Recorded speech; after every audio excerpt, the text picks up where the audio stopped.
Good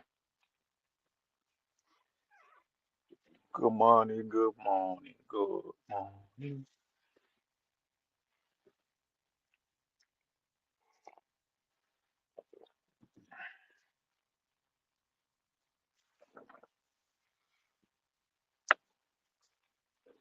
How are we?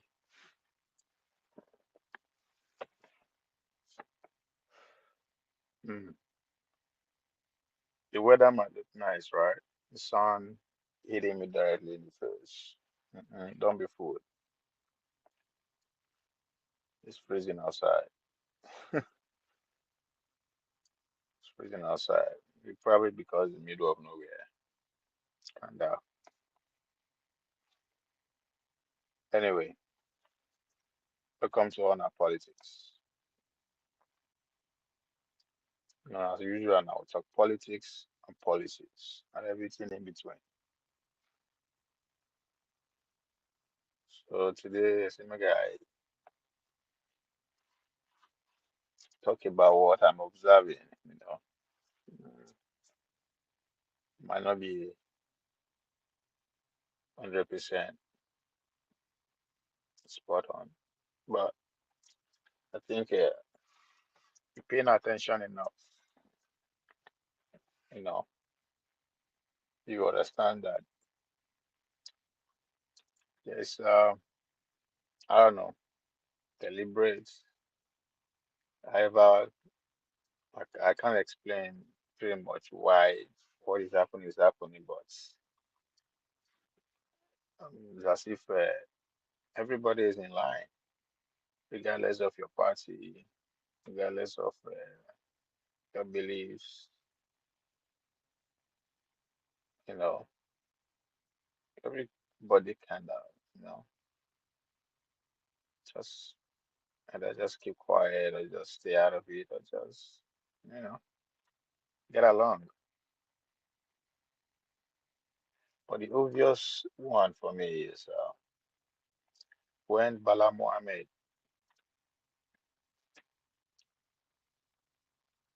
that's the chairman of a PDP Governor Forum, to which Fabara is the deputy, when the proud, he brags Tinubu as the father of the nation, has intervened in PDP matter, settled it. And everybody just kind of, "Yeah, that's my bit." Especially when you have elites across the board, private, government, politician. Well, I'll give it to the religious leader. They kind of have vision. They are the only, sector of the elite that know they have vision. You know, you can tell by the kind of structure they are erecting. You can tell by how how they are front and centers of globalization in terms of how they are rich, right? I mean, we might not agree with that kind of their own way of, life, but those are people with a vision, and they are working diligently every day to make sure they bring it to fruition, right? So outside that, military don't military leader, I don't think they even have idea what that is. If not, my brother to Nigeria will not be screaming, be be paranoid every day, in the right sense of it, by the way. To say that just the, the idea of let's even make a move to have a nuclear weapon to protect our future now, forget about us. So it takes vision, visionary leaders to actually see that. Um, I don't know, the business elite. I mean, if not, we will not be running around saying, let's go from production to consumption. People into service guilty of that. Yeah, but just our rule, our business elites, they are not even thinking of how do I look into this country and exploit what it is to attract government. And if only it is big enough, the military really will say, you know what, I think this is special. I think there's a need for us to protect it. Anyway, maybe let me just, I'm thinking too far. Yeah, but when we don't have that visionary elite, you can see why nobody's talking about. You can see why uh, having a one-party system is it's not a good thing. I mean, if you argue, say yes, China and a one-party system, of course, yes, those are visionary elites. Yeah, I mean, you can tell. Yeah, whatever the top means, that's where their focus is. They're not even talking about next 40 years. They're talking about the next 100 years. So if we have visionary lead elite, I don't care if it's one family system, chef. I don't care. But a situation whereby the ruling class, the elites, all they think about is the next 10 years, the next 20 years, because that's how long they will live for, pretty much, if they are lucky enough. That's what they think about. And it's bad enough that they are thinking of themselves and their immediate generation. But that's even that short-term vision. They look outside the shores of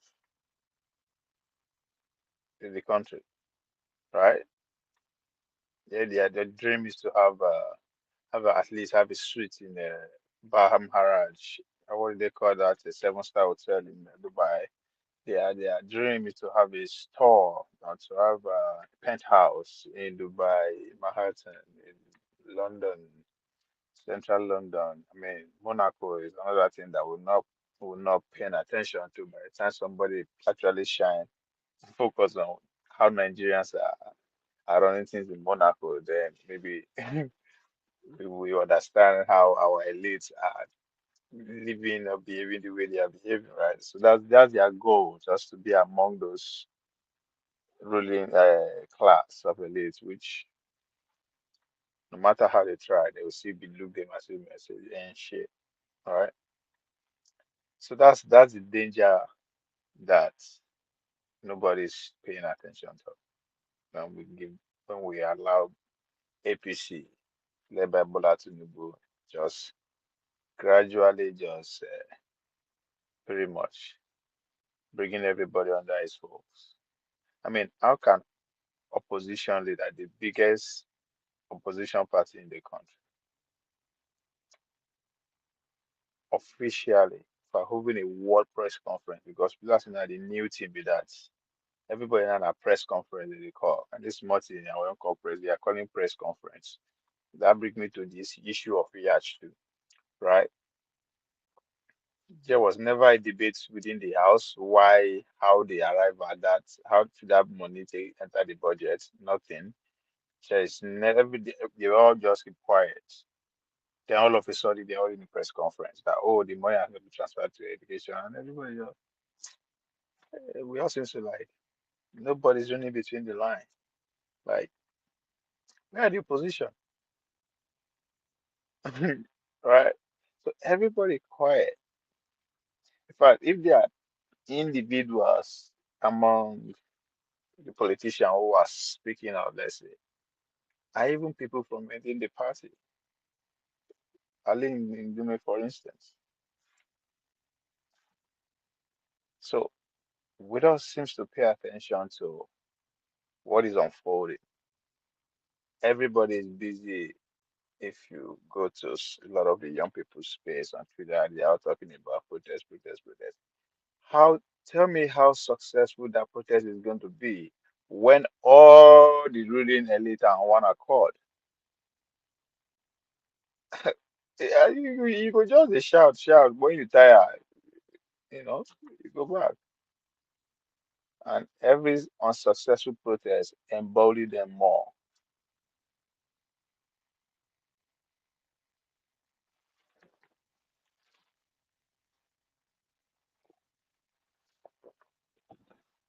So people are not paying attention to what is happening to us right before our own eye. I don't know. It's ridiculous. So, whole the opposition party come out boldly, they celebrate, they call press conference, say the leader of the other party settle their own inner problem. Party problem na dem settle. No be say na war na im dey happen for two states or I don't I mean just I don't know. I don't even know how to explain what is happening in Rivers other than to just say yeah this now you know as they say na father and son according to Fubara himself, right? So now PDP be this. Yes, let's say Wike they work for APC government, but still he has never said he's not a member of PDP. Matter of fact, the brag say nobody go feel suspend am for APC. So if the biggest opposition party they celebrate, they throw parties, say man, the other party don't settle our family problems. And everybody just seems to look at okay, so I say that's okay. It's normal. It is not normal. Especially when the government of the day don't have the genuine people's interest at heart. They are not ready, they are not workable. In fact, if there's anything they are doing so good for the people, is they are deliberately working to impoverish people the more. The goal is to have more Nigerians depends on government. I'll collect welfare tire. Oh my God. That's exactly what is happening. So if all the elites are happy, it don't finish now. You can scream from heaven to hell. Nothing will change. In fact, from time to time, they're going to make one or two change just to make you happy. That's exactly what it is. What it means. But everyone just, uh, I don't just get it, man. I don't understand. I don't understand. Yes, we are hungry about how things have turned out. We are we have a personal hunger for the man himself called the president. Oh God damn. It's beyond him. It's not just about him. Forget saying they always scream every day, say the box stuck on my table. Bull crap. That's not how it is. This guy had the balls to actually why would they complain say the administration is too big? He also actually nice, also putting out a team differently to be monitor those appointees. And yes, there's also danger to that too that people don't understand. When you appoint, yes, maybe we at times we just have to be careful what we want, what we ask for, right? We all the condemn Buhari, say Buhari, they pay attention to his appointee and his minister and all that kind of crap, right? You have a president now who decides to say, you know what, then go, I'll listen to you, I'll do what you want.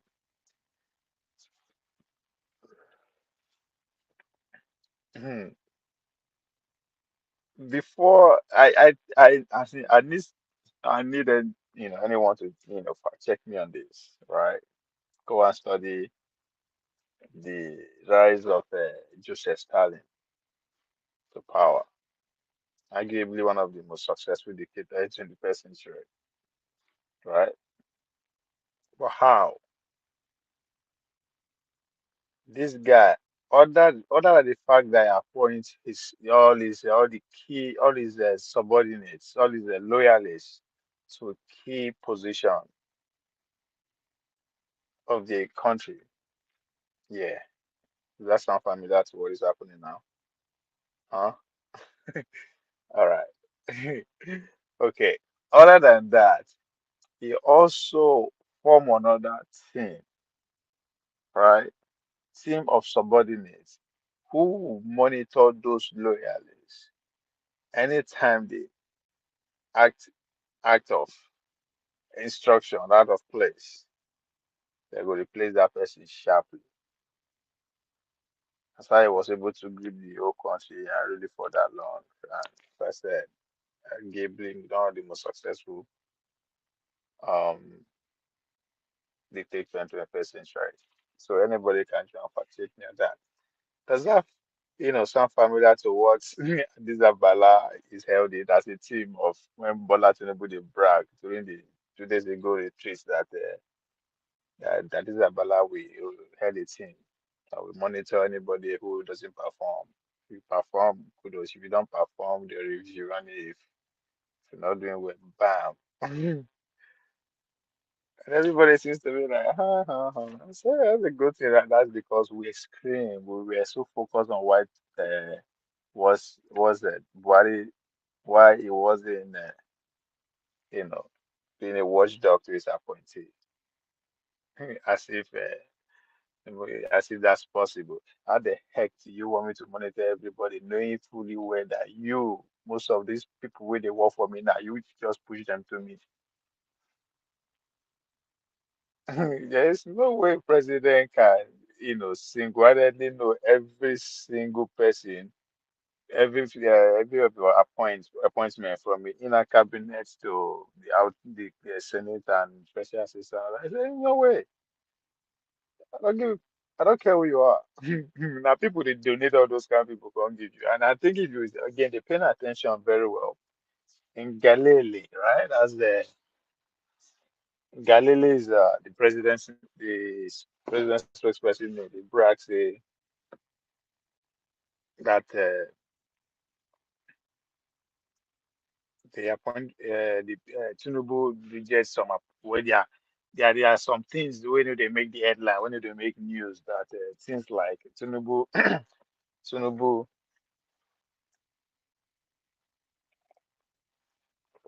Tinubu reject some appointments, you know, from prominent people from the society. Why? Because of the people, the person they sent. Let's okay. Let me give you a classic example. Let's okay now a minister, right? A minister of let's use Bosu Tijani as an example because he actually used that. Measure that guy. Use him as a different example. I'll get to that. So let's use Bosu, right? Example, let's say Nami send down. Say, so that make I no go cop prominent name now. People will just run away with that. Say, hey, na the guy now appointed and so. So let me use myself as an example. Say me now one big shot for uh um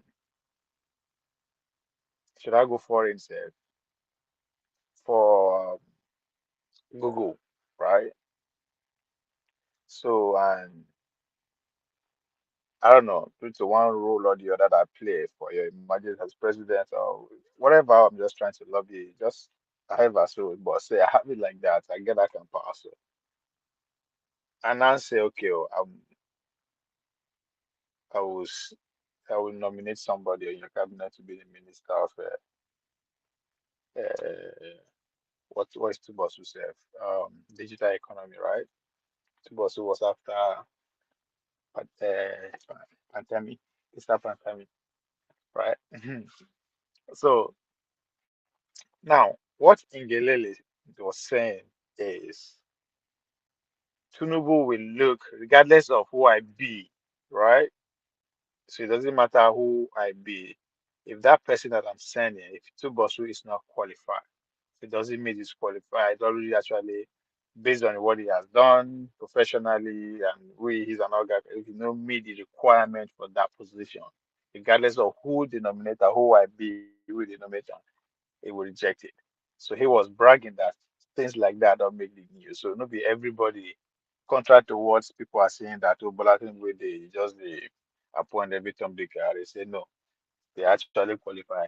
He personally Tinubu they actually screen they say because of his privilege of working with him directly, they see all those things they happen, right? And again, where he now actually use Bosun Tijani The real example is that excuse me, that if to say Tinubu know the local qualification, somebody that to pursue will not be minister today, right?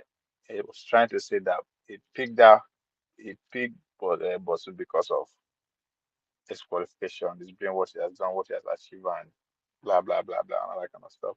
In a way, if you follow the guy progress, or if you go to study the guy well, yes, I think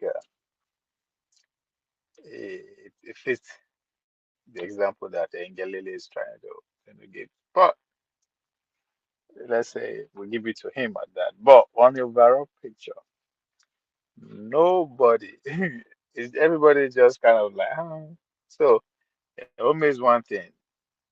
I dey always talk out. If Atiku no get people for this guy, I mean, too small, na like 10. So Olatinubu did a very good job. Well, I don't know if it's a good job at this point because, god damn, it almost double the appointment in comparison to the previous administration. So, but it has to do that to bring everybody on the table. So that's how you you understand that there is overproduction of the elite at this point, right? We are in full-blown democracy, 25 years into it. So everybody will be grown go outside before. I mean, you know, people are looking inwards. And that's also in a way is responsible for the kind of anger that you are seeing. Because there's a lot of people now like I can actually do something. Man, I can be this, I can be that. So I'm qualified for this and qualified for this. I mean, why am I doing this here if my country? So everybody is becoming to like looking more like 25 years ago, which is the military day in charge. Forget all those things where everybody now they just talk anyhow. They even lost the idea or dream of one day I can live in Nigeria, trying to set up a business in Nigeria, or Nigeria can be better. So that's what is happening. And Bola Tinubu is doing everything to make sure he is looking at okay, who which who I need to bring along so that in case any tension arise, we'll be able to manage it. That's the dangers of all this, man. And as I said, when you have leaders who are not visionary, who don't see beyond their generation or their immediate generation, it's a constant to have one party system. If our elites across the board have the vision of what Nigeria should be, not will be, should be like in the next, by the year 2050, by the year 2070, by the year 2000, right? If we have elites, I challenge, I still challenge anybody too that even we follow our selfish too. We know they look beyond ourselves. We are everybody that oh, how come am I going to run in Nigeria before I die? Am I going to see this before I die? Nigga, who cares about you at this point? You're done. You're done. It's not about you no more. It's about the next 10 generations to come. So, as for all of us are not thinking, yeah, not all of us cannot think along the lines, but majority of people, especially the elites or those who are exposed, who are enlightened, are not even thinking of seeing things from that perspective. We know them, we continue to do the wrong things because another angle to see what is going on here is that the generation who actually fought civil war, who are the victim of civil war, if you let me put it that way, because a military guy, because at every junction we always like to bring out the heroes doing of the military, right? So let me put it that way. Let me put it this way: the generation who are the victims of the civil war, direct victim of the civil war, are the same generation who wrote the constitution. You can say na military supervise the writing of the constitution, but I then right now. Then now let me even put the military self. Let me put the military because the past 20 years now military they run us. Forget it, they were Agbada, right? So the generation that fought the civil war, both the way fighter and the victim of the civil war, those the direct victim of the civil war. Now them write the constitution that we have currently. Now then they run this party system, this political party that we have today. We should not forget that. I'll come to how this political party start and how I think what is happening, right?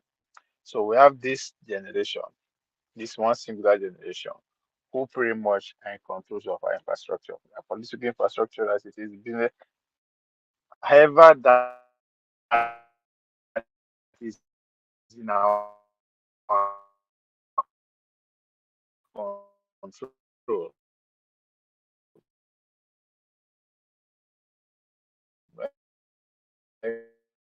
When you put the international dimension, even for the international guys have run things through them, right? And that is, guiding us. I run, I build, I money, however you want to manage by this one group of generation. So say I'll carry the military around because for the first 20 years of our democracy, right? So and in a way, they kind of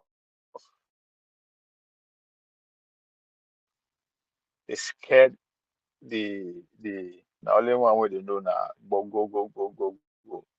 So they have to carefully bring in the civilian because if you look at the ambassadors and pretty much all the governors are ex naval military officers, ex this, ex that, ex that. The ministers, the same thing, pretty much majority of them.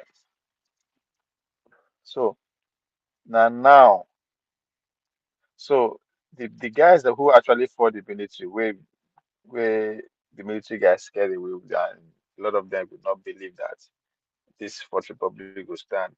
And that's again why me and we begin all this impromptu so-called protests without planning, right? Because because my question has always been, what if we actually get what we want? You go out there and disrupt the state and they give you power. What do you do with it? You'll be as confused too, because one, you did not pay attention enough to know how these guys are doing to you, how they even screw the country up, so that you trace them step by step and doing by what do however you want to make sure the country get into normalcy immediately before. If not, they'll take them back from you again. Go and study the Arab Spring and the Mubarak people them. And you understand what I mean by that. So those guys who actually fought the military during June 12th, as far as I'm concerned, I think it's lack of planning. I think in a way, Keamu will agree with me. There's one interview, I'll look for the interview where Keamu actually said that it was the fact that they did not plan even after they actually won that fight. The military are ready to say, okay, we are going or we are changing to Agbada. A lot of them that actually first lost that was a one because they could not believe that yes, the military will actually do that. Because if you actually plan, you should that should be also be an option, especially knowing the fact that they don't do you before. Babangida Abin Abacha do one before showing before what's his name Abdul Salam eventually put it through, right? They don't disappoint you before now, so that's the more reason you should reinforce and re-strategize and think differently. Say, okay, oh, what if we win this time and they don't give us? They scare us away. That's a possibility. Or if we win and they can't give us, then how do we set up a government immediately? Okay, this one will be take over, this one will be in charge of this, this one will be in charge of this, this one will be in charge. That all go with the planning. But people don't want to hear that because, as I said, they have a talking poor way to go. But back to why I think these people no get choice. now to just run, fall along. Like, so for the very first time, we have a president who understands that Como is not just a Milocon, right? There are a lot of people who are also sidelined,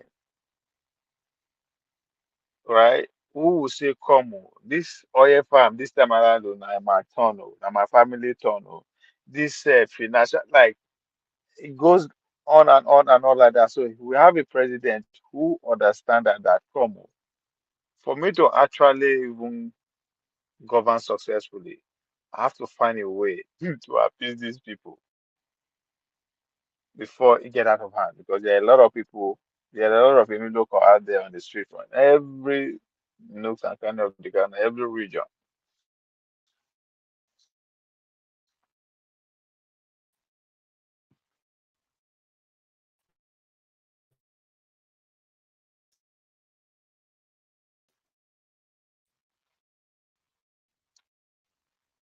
Hence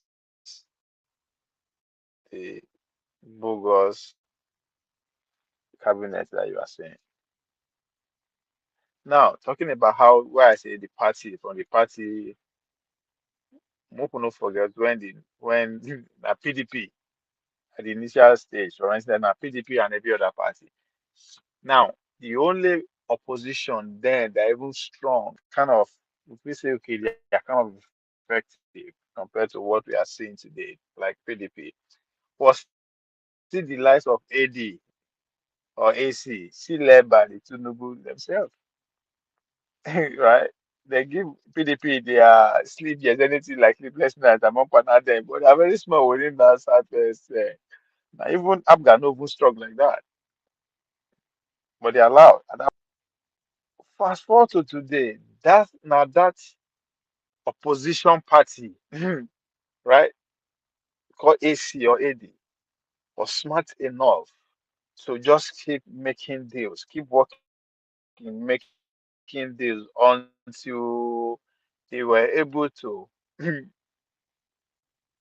make deals enough to be reckoned with and go into the ruling party, PDP, slash them out, form APC together now. CPC too.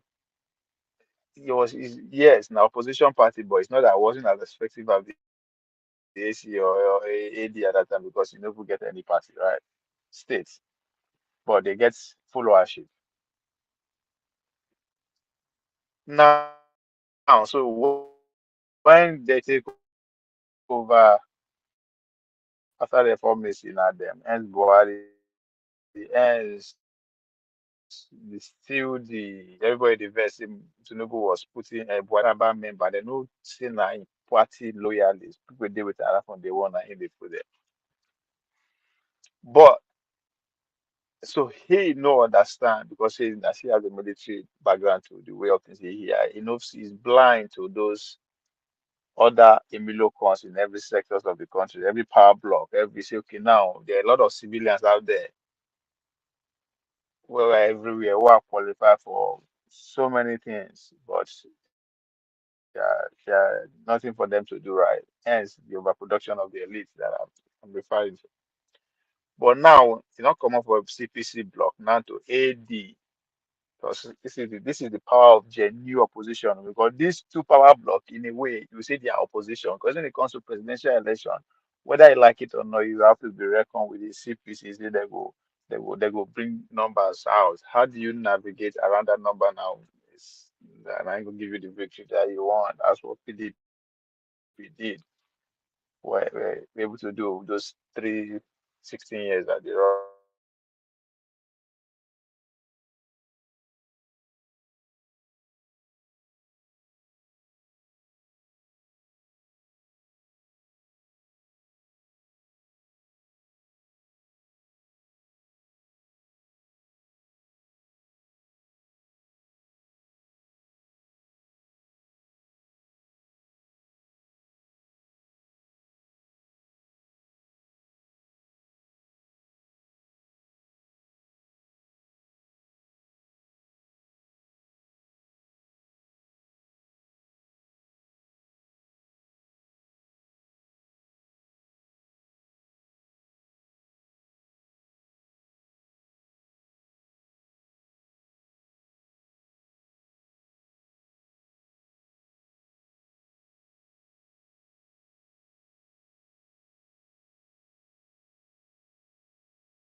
Ashwaraman.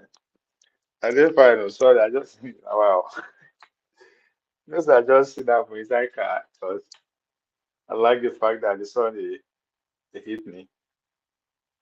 Then obviously the glasses I'm wearing is too dark. I no even know say my phone don't heat up and boom, the thing died while I was still running my mouth. Wow. I think I got it now. I mean,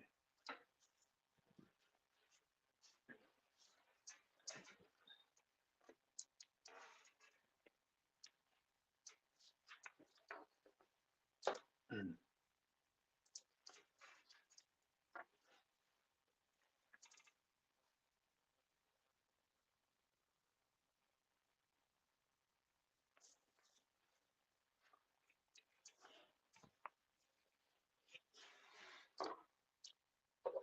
Ashwaraman. Wow.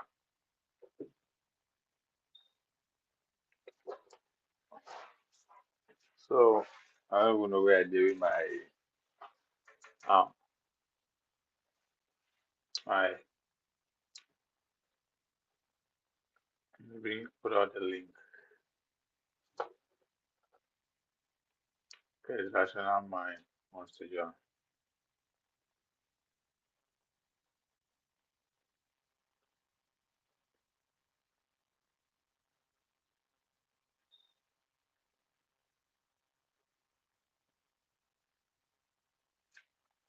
So I was talking about the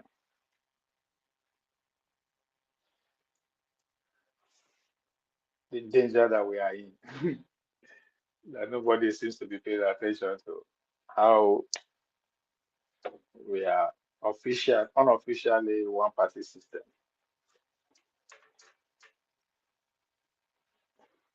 While it's my glasses have to let me see.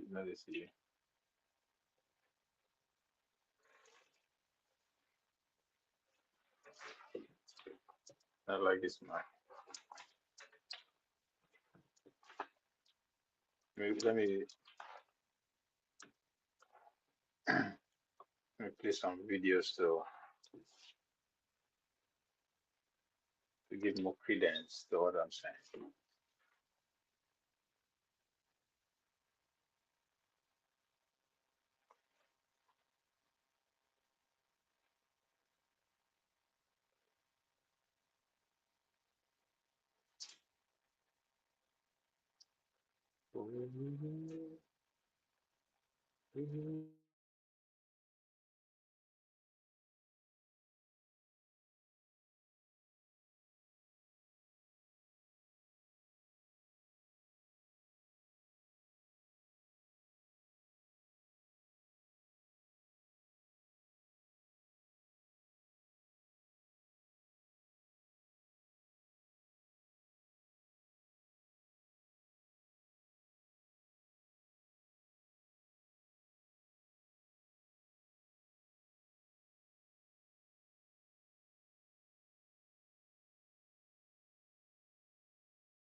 Hello.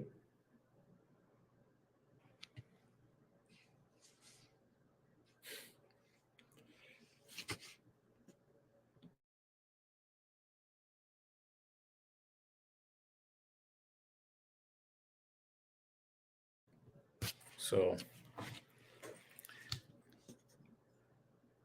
let's go back to the trenches.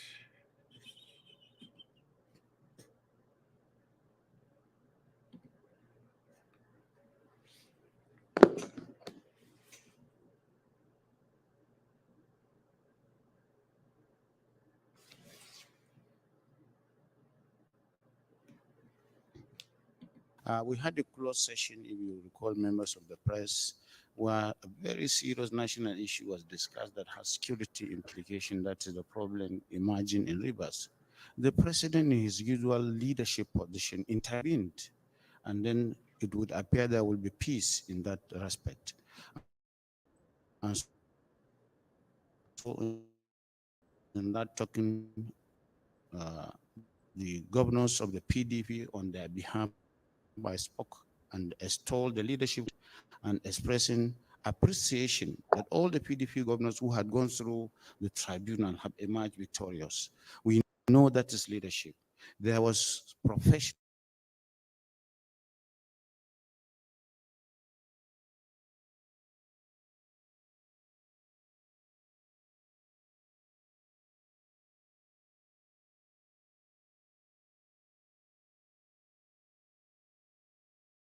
that is leadership. There was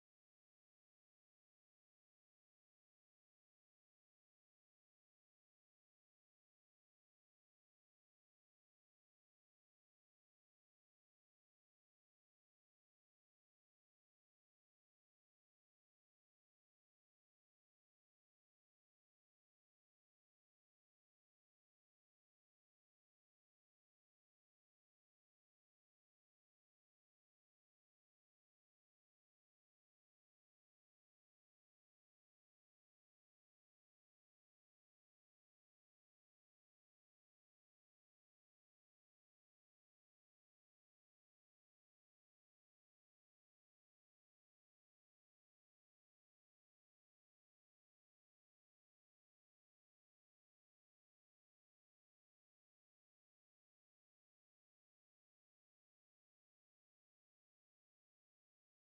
is working under his leadership. We know that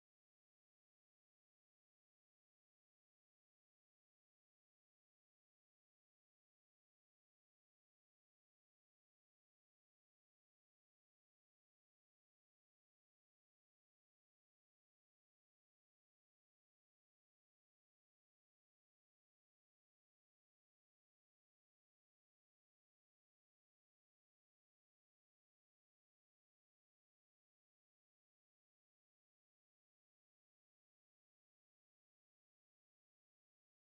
we had a closed session, if you recall, members of the press.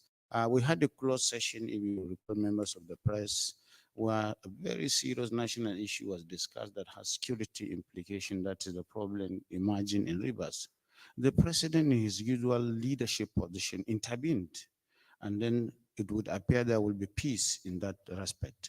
And so, in that talking, the governors of the PDP on their behalf, I spoke and extolled the leadership quality of the president, congratulated him on behalf of the president, and expressing appreciation that all the PDP governors who had gone through the tribunal have emerged victorious. We know that is leadership. There was professionalism in the conduct and the way and manner the judiciary is working under his leadership. And he has shown that he is a president for everybody, a president for PDP, a president for APC. By intervening today and bringing SACCO and solace to the people of Rivers and Nigeria, and making sure he did not use his big hammer and barrow to extricate us, to emasculate us as opposition. We found this to be very good. And going forward, we charge that we pledge that we are going to work with him to bring good governance to the people of Nigeria. Thank you very much.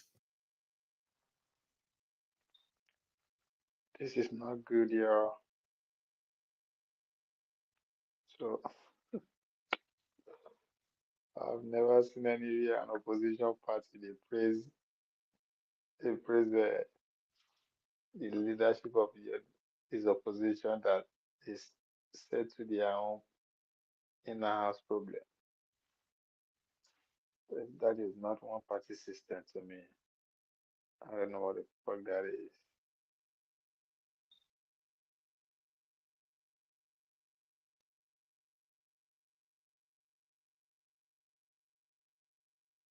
Let's listen to this.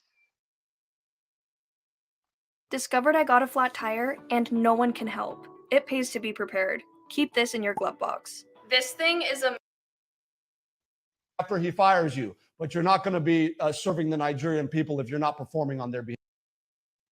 Ngelale, who is the special advisor to the president on media and publicity, for discussion on the Federal Executive Council retreat and President Tinubu's overall agenda. Ms. Ngelale, now, I mean, many analysts say politics may become an overriding issue in determining whether to sack or retain a minister by the president. How confident are you that this will not happen? I'm as confident that that will not happen as I am in the proven track record of His Excellency, Mr. President. If we were talking about some sort of an administrative novice, somebody who didn't have this large, provable track record of performance and service delivery, effective service delivery, then it would be tempting then to suggest that, this is just pie in the sky talk, an implementation and execution. It's not really going to happen the way they're talking about it. But that's not who we're dealing with. We didn't elect somebody with no experience. We didn't elect somebody who was promising us stuff that their track record cannot vouch for. We elected someone whose track record proves that what they say moving forward will be done because they've done it before. That is the record of His Excellency, Mr. President. So I happen to have the privilege, of course, of serving in the State House. I interact frequently with His Excellency, Mr. President. That this is a man who is totally dispassionate about issues of performance, about issues of effective, qualitative service delivery. You either have it or you don't. You are going to achieve it or you won't. And he said in his speech, and he said it in front of the world, he said, I am determined that we will be successful, and we will be successful. He's not a man who is acquainted very well with failure. This is someone who has won every election he has participated in. Winning is what he knows. Achieving is what he does. Building is who he is, as much as it is what he does. He is a builder. So when you ask the question about whether politics will get involved or whether some of these other factors will come into play, I can tell you that there have been times, and I'm not afraid to say this on national TV, there have been times when somebody, says, hey, there could be a nomination, for example, for the head of an agency. The president is absolutely just detailed about ensuring that anybody he is appointing into a position of authority to deliver a result that he had promised Nigerians during the campaign, that he is going to get the best out of that. There have been so many different instances where he has seen certain CVs and said no. But these are stories that you'll never hear about. The stories that you'll hear about naturally are the ones who are successfully appointed into office. You're not going to hear about the times when he looks at the CVs and he looks at the professional and even public sector track record of certain individuals and says, nope, that's not good enough.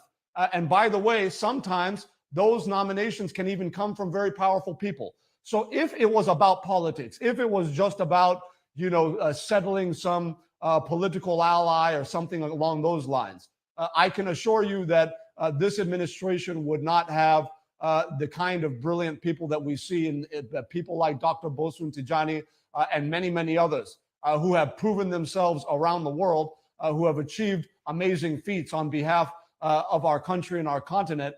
These are individuals who you would not be seeing in government if it was simply a matter of political horse trading. I can assure you. There's a reason why we haven't seen people like that in previous administrations. So that's that. Now, I will say this.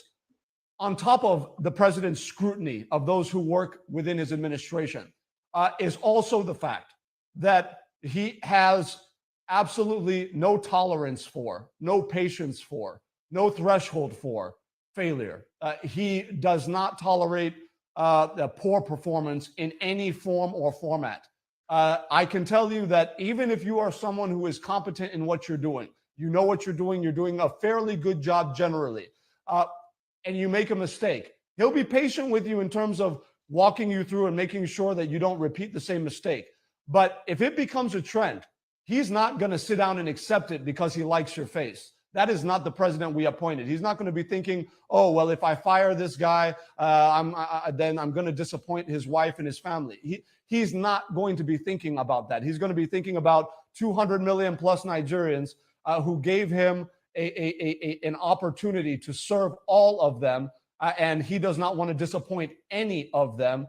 And the performance of each official of this administration is going to determine whether or not he succeeds in achieving what he promised Nigerians. So it's not personal. It's not about what any political ally will say or will not say.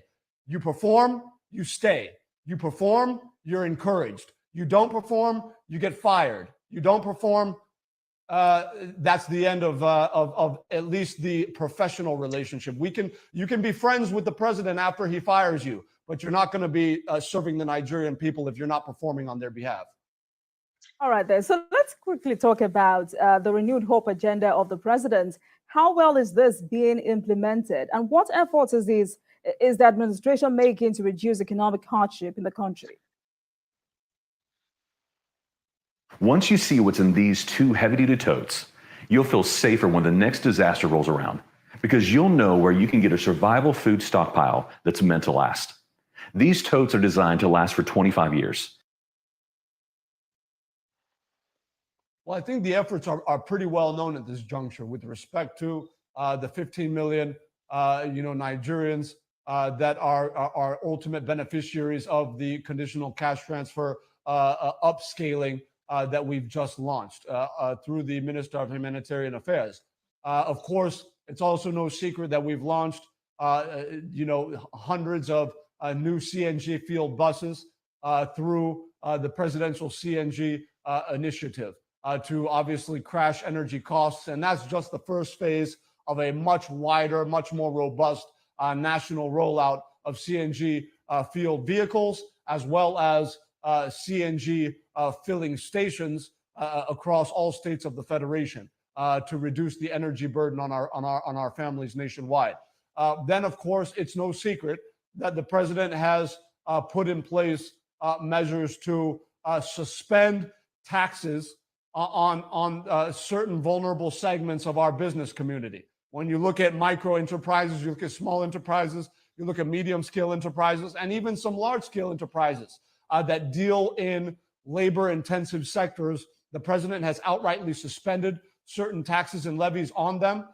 He has ensured that even those businesses and entrepreneurs who have come out looking for loans to be able to support the expansion of their enterprises, that even with the current geopolitical environment and the global economic and financial climate in which interest rates around the world are currently rising, it was just discussed today at the ministerial retreat by the coordinating minister of the economy and the minister of finance, Mr. Wale Edun, that we are working counterintuitively to kind of the traditional economic thought with respect to how we're going to be handling things like interest rates, for example. It's well established in global, kind of economic theory that it's kind of the norm to have lower interest rates up front, and then as you go on, interest rates rise over long-term loan tenors. What we are now doing is, in view of the fact that you have these high interest rates that are biting businesses, not just in Nigeria, but around the world at the moment, because everybody is facing that. What we are currently doing in collaboration between the Central Bank of Nigeria and the Federal Ministry of Finance is ensuring that, yes, while at the outset, interest rates might be on the higher side, due to factors out of our control, mostly when you look at the global financial climate, that what we are going to do is we're going to work counterintuitively to make sure that businesses that are accessing loans are getting long-term loans on the basis of a decreasing interest rate over the course of those loans. And what we're doing is we are prioritizing labor-intensive sectors, companies that operate in sectors such as agriculture, which is obviously very labor-intensive, meaning you're hiring a lot of people, doing a lot of work, generating jobs, generating value, generating taxes, generating wealth. We want to focus in on those labor-intensive sectors like agriculture, sectors like housing, sectors like manufacturing, sectors like construction. We want to make sure that we, give some level of preference and priority to companies operating in those sectors to give them loans that will have decreasing interest rates over the long-term life of those loans. These are some of the innovations we're putting in place to incentivize labor-intensive production within the country, but also to disincentivize the long-held situation we've had in the country where, a bulk of the lending was going to non-labor-intensive sectors that are more capital-intensive, but not labor-intensive in terms of creating jobs for Nigerians. Sectors such as oil and gas and telecommunications, sectors where, funds have long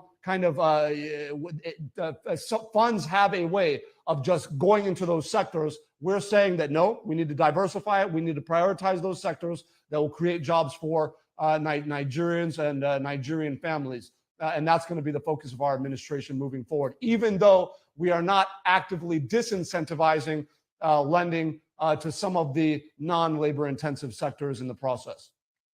All right. So it's also important to talk about the 2.17 trillion naira supplementary budget passed by the National Assembly. What's in it for Nigerians? Paying your bills on time raises your credit score, right? Wrong. In fact, this is the first of 3 major credit score lies you're being told by the big credit company. There's a lot in it for Nigeria. First of all, it is going to fund a bulk of what we refer to when we're talking about, for example, the social investment programs that we are scaling up across all local government areas of the Federation. That's going to be involved. When we talk about the construction of super highways across the country, which in the immediate term create hundreds of thousands of jobs for Nigerians that would not have existed if we did not have this funding available, while creating the infrastructure that will ultimately form the superstructure on which we can develop an inclusive, labor-intensive economy. This is the bulk of what our capital expenditure is dedicated to. Obviously, you can't achieve any of that or much of that if you are not operating in a secure environment, which is why we're making landmark investments in national security with respect to upgrading our naval facilities, our air capabilities, as well as our ground capabilities, ensuring that we're in a position to take better care of our students nationwide. We understand that a big part of what we're going to do in terms of education reform, aside from ending incessant strike actions, which really extend the timeline of academic courses for our students. Yes, we can stop that, but while we stop that, we also deal with some of the financing encumbrances that have been in place for a long time, where Nigerian families, particularly those at the bottom rung of the economic ladder of the country, struggle to find the resources needed to put their kids in college. One of the things that Mr. President has budgeted for within this budget is the student loan program, which he promised and which he is rolling out very soon within the next few months. So most of the priorities and programs and policies that have been announced and already they have started in terms of implementation, we now have the financial backing to take them to the next level, to take them into a level that is a bit more broad-based and a bit more robust in terms of how many people are being reached across all states of the Federation. So there's a lot to look forward to across all sectors of the economy with respect to what is in this budget for Nigerians and the Nigerian economy at large. All right. So in less than 2 minutes, let's quickly talk about infrastructure financing. What is the government doing differently? Financing the budget? Infrastructure financing. Financing. Oh, well, let me say that this administration has always been innovative around how it's going to raise funds for infrastructure projects. Some of this had already begun under President Muhammadu Buhari, where his administration attracted, hundreds of millions of dollars from the private sector to augment and supplement public sector financing of road infrastructure, rail infrastructure, housing, and many hospital construction, and many other segments of our infrastructure development through the mobilization, creative mobilization of private sector finance through calibrated tax relief, through the presidential tax credit, road refurbishment scheme, amongst many, many others. What we're doing now is we're going to scale that up, but we're also looking at creating new pockets, new portfolios of private sector investment in public infrastructure. So obviously, we're at the takeoff point now in the Highway Development Management Initiative, HDMI, under the Federal Ministry of Works, which involves the mass mobilization of private capital for major whole superhighways, new construction and reconstruction, using cement technology that will double the lifeline of those roads. But by building out, tolling systems that are accountable, that are digital, and that will ensure that all funds being paid into the toll by Nigerians are used 100% for the maintenance of those roads, as well as obviously the profit margins of those who are making the upfront investments in the reconstruction of those roads without any recourse or any involvement of public funds or public sector budgeting. So that's something we're excited about, and we intend to multiply that and replicate that across other sectors of the economy outside of the road sector. So there's really a lot to look forward to with respect to how we're going to attract private sector financing. And I'm not even talking about what we're going to do on a mass scale in terms of enhancing the availability of resources from the bond market, as President Bola Ahmed Tinubu brought into the Nigerian public sector,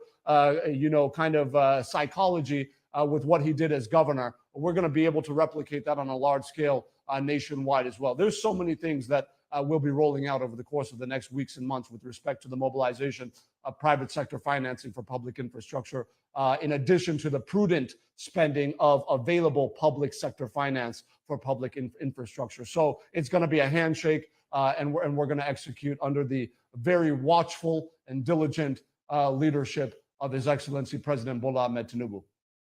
All right. Ajuri Gilale, Special Advisor to the President on Media and Publicity. Thank you so much for coming on Politics Tonight. And thank you for always finding time to update us on happenings within the purview of the presidency. Thank you so much. Thank you. Oh my gosh. Okay.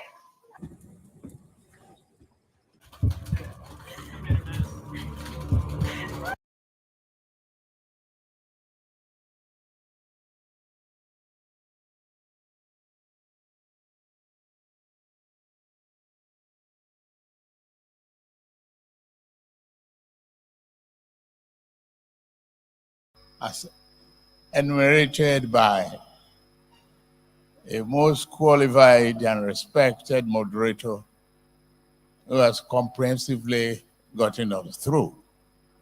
I just say good morning, ladies and gentlemen.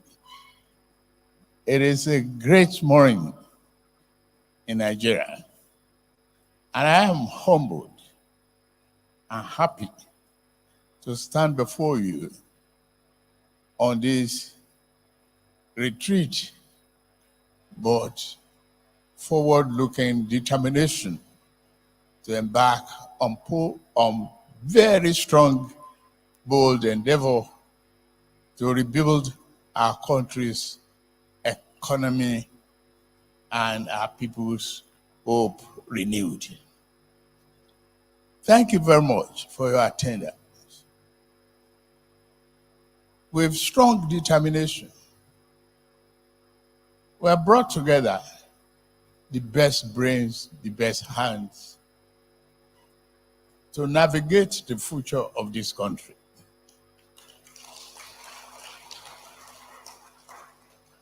We're not looking backwards. We can't complain and give excuses. It is our country. We have to build it. We have to renew the foundation. We have to give hope to the near hopeless, to Nigerians in doubt whether democracy and economic growth will be the pathway to their prosperity. I'm here to assure you and work with you. The best brain we can put together in civil service, the best brain that we can put together in our democratic parliament that have been chosen for us by the public. It's a good thing that the chairman of our party is here.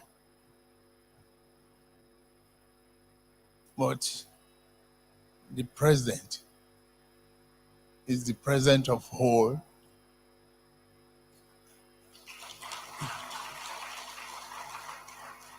Whether affiliated with a political party, regardless of religious, ethnic, or otherwise.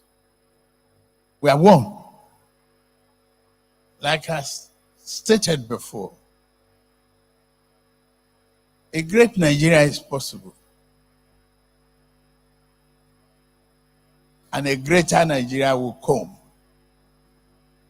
under your commitment, guidance, and resolute determination to give the country a direction. I'm with you. And please be assured that this great country is one family.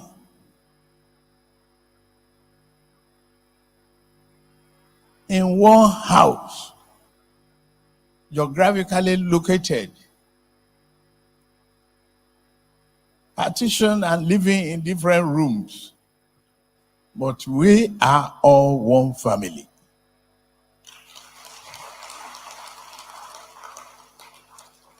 And we are here to make allegiance and give direction to that one family, making sure that relationship can only be stronger if we give hope to our people, can only achieve our vision with boldness and strong determination, with collaboration. I've stated before, no one succeeds alone. You, the civil service, you must not see a minister as he or she will come and go, you will be there.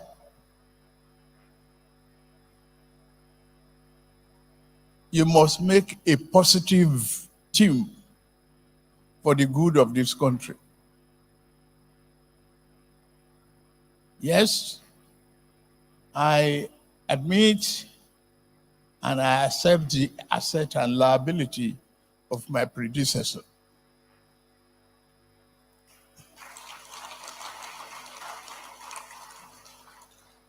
It's part of definition in my profession. This man get mind though. Background.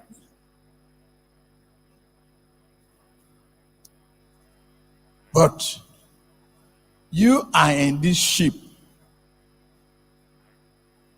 You will make good of it, but not wreck it. You are a member of a great family. Don't see that minister as opportunistic.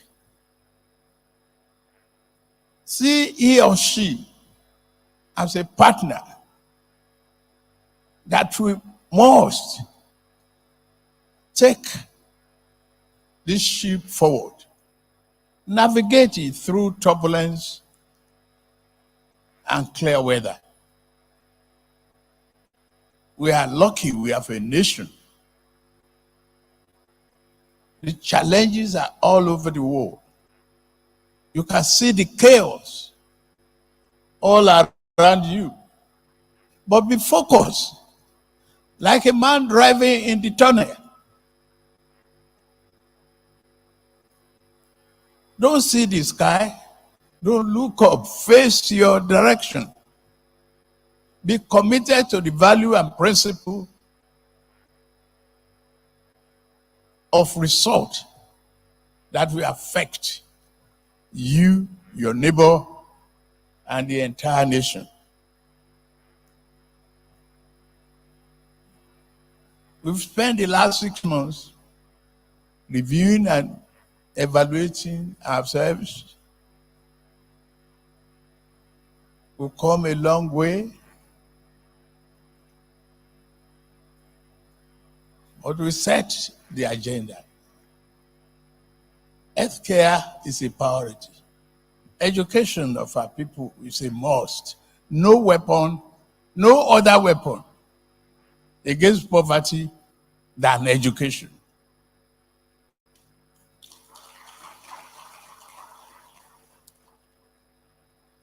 You have opportunity to change things. Recently, or 3 days ago, we received the Chancellor of the Republic of Germany and his delegation of investors. One of their key complaints and the question is whether they can bring their capital, repatriate their dividends, or if not satisfied, take their capital away.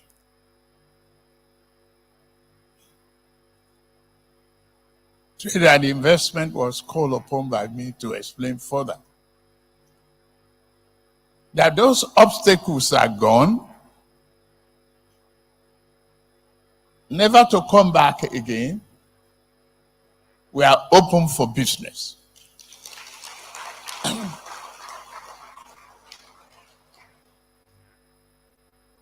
And that is why we established Resort Delivery Unit. At the end of this retreat, they are going to sign a bond of understanding between you, the ministers, the permanent secretary, and myself.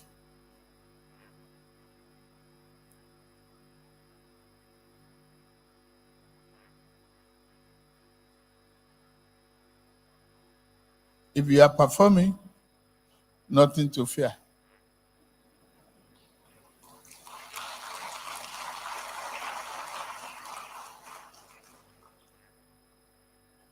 If you miss the objective, we review.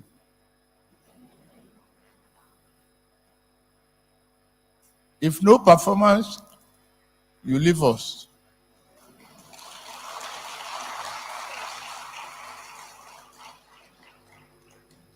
No one is an island. And the buck stopped on my desk.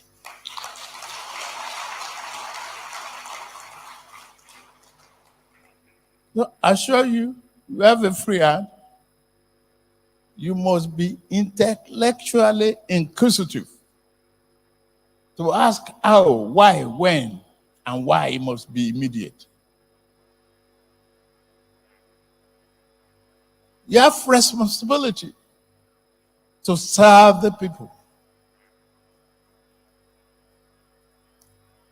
I've taken a young lady, very dynamic, and this Abala is bound to head that delivery unit.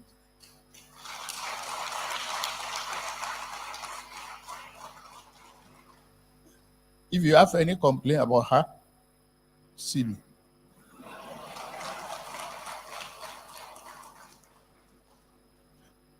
If you're ready to work with her, stay there.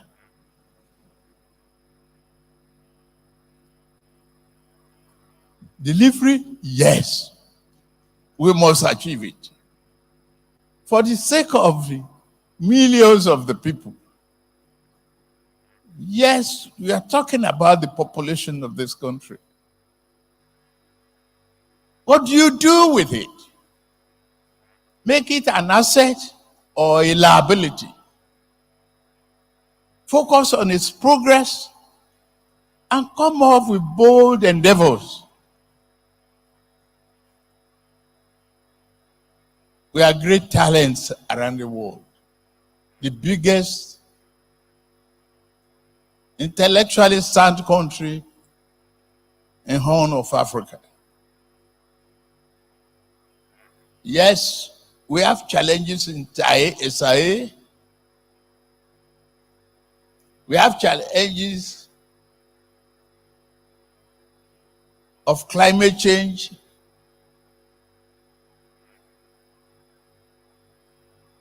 South and north of Nigeria is battered with ocean surge. You have desert encroachment in the north. But we are still blessed with arable lands. We can do it. We can build our country.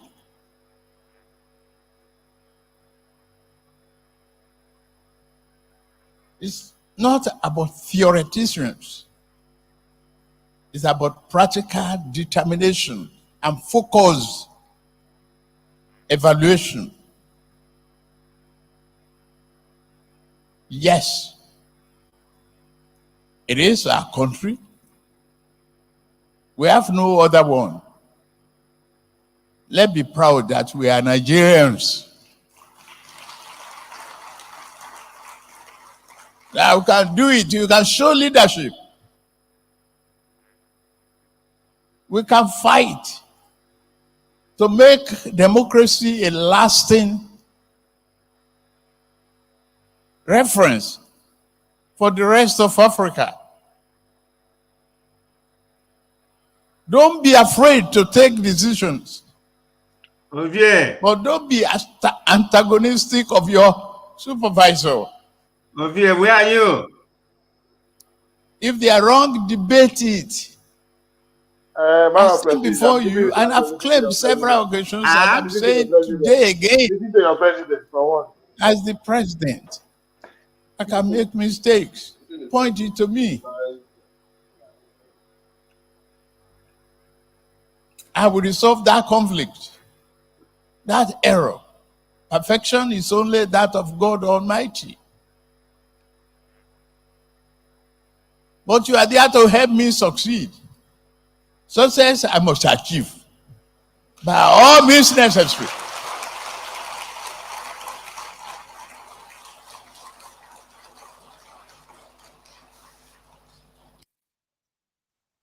You don't want to listen to your president, man of prestige. For what? Ask your What is he president. saying that Listen I to have your not heard president. before? It's trying to renew your hope. Forget them. They don't feed me. I don't say that to. What do you mean by that? All your businesses in Africa, not just in Nigeria. They will come after you too. Even the one in America. What you said? Yeah? They will come after me. Yes, man. Anyway. I'm ready for them. They'll send Uzodima after you, Uzodima. I'm well equipped to handle them. I got my gun. I'm licensed to carry. Uzodima. They'll just send Uzodima after you.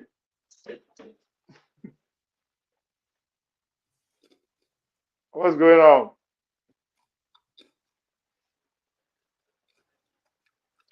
My prestige. Let them bring it on. My prestige, what's going on? What's good? Nothing much. I also let me join you. So what's the topic about? You know how Tinubu is turning everybody to APC. We now have right now, one party system. Unofficially, yes. Where should be? You should tell me. I should be asking you. Where's your president? If Tinubu is not your president, I guess Obi is your president. Where's your president? I didn't say Tinubu is not my president. So where's Obi? Where's your candidates? I'm not one of those obedient who said Tinubu is not my president. Where's your candidate? Hold on, okay, hold on.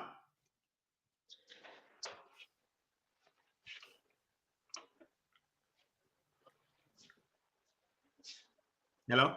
Your candidate is nowhere to be found. Yeah, this is missing in action.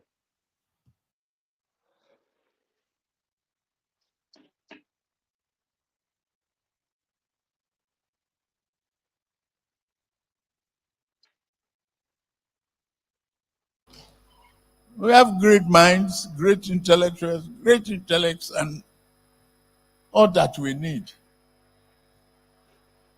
When we were discussing this retreat,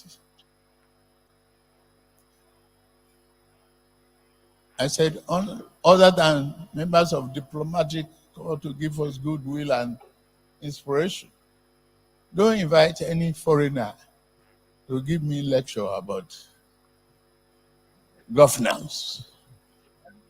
I've been through it. And I believe in Nigeria. It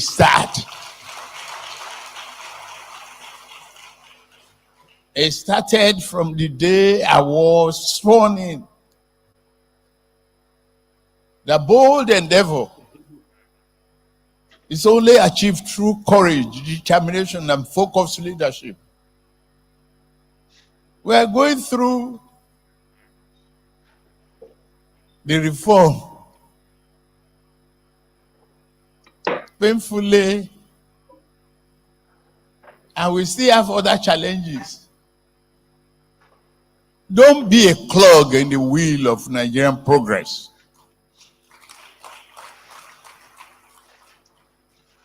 Let us look forward. Let us be determined that corruption will go. Progress will be achieved. Better wages for our workers. Living wages. We will transform the economy to work for millions of our citizens. We must take 50 million people out of poverty.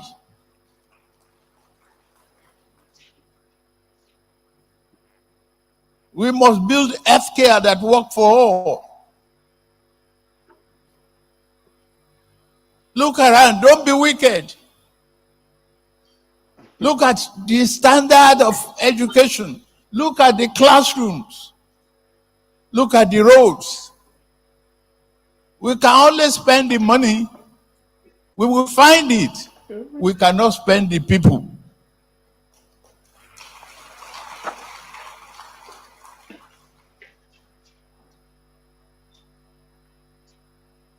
no crime in borrowing. Thank you, World Bank, will be a lending friend.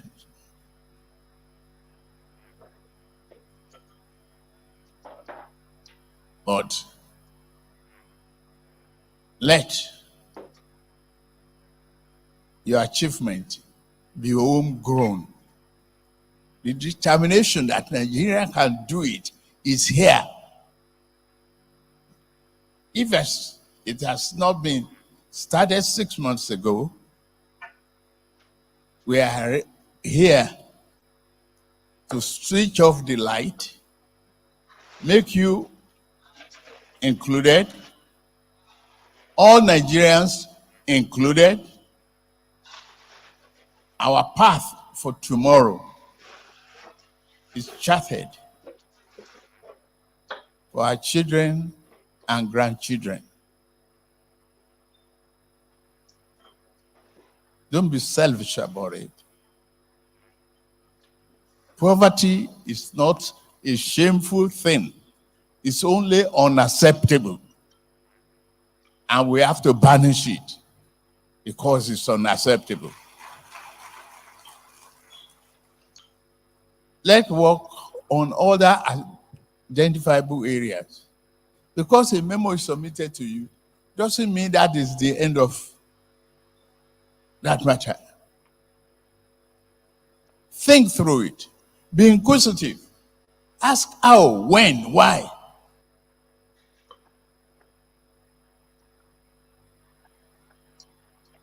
I'm ready to enjoy the retreat going forward. We are not retreating from progress. We are just to talk to one another and chart a path for progress and prosperity of this nation. I'm honored to declare this brainstorming session open. Thank you.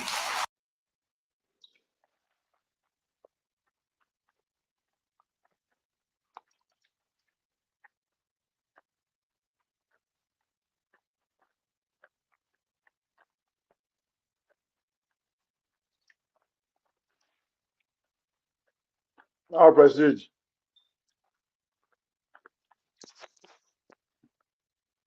you are muted, Abby.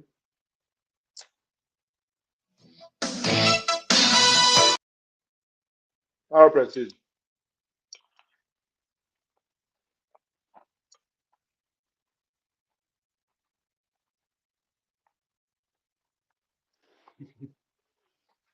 I'm pretty sure you're on another platform.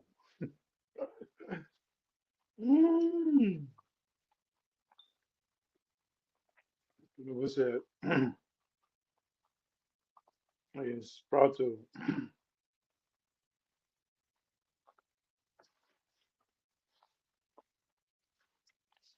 Our Prestige, are you here with me or you are being a traitor? Hmm? You are muted if you are with me. If you are with me, you are muted. If you are not with me, Yeah, Ovie. you are being a Ovie. traitor, Abby. Yeah, Ovie. I can hear you. Can you hear me? Ovie. Our Prestige, can you hear me? I can hear you. Ovie.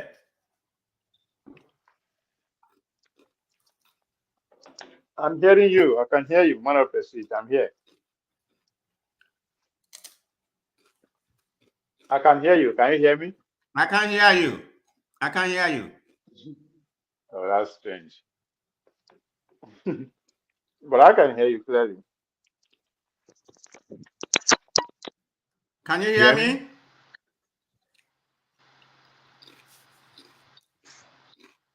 Yes, I can. I can hear Yes, you. okay.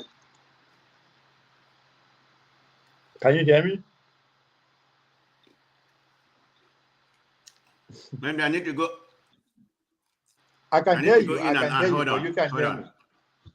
I don't know what happened. Hold on. Let me log in here.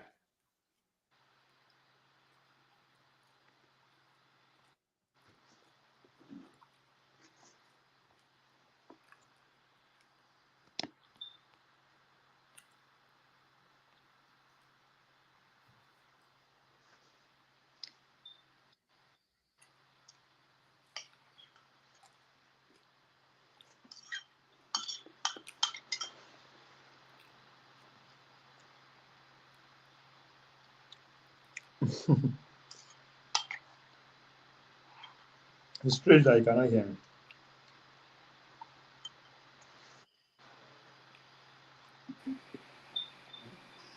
Can you hear me now? Yeah, I can hear you. All right. I thought you were on on Mayogu Huh? running my. I thought you were on Mayogu running my country down again. You are Mayogu. I catch you now.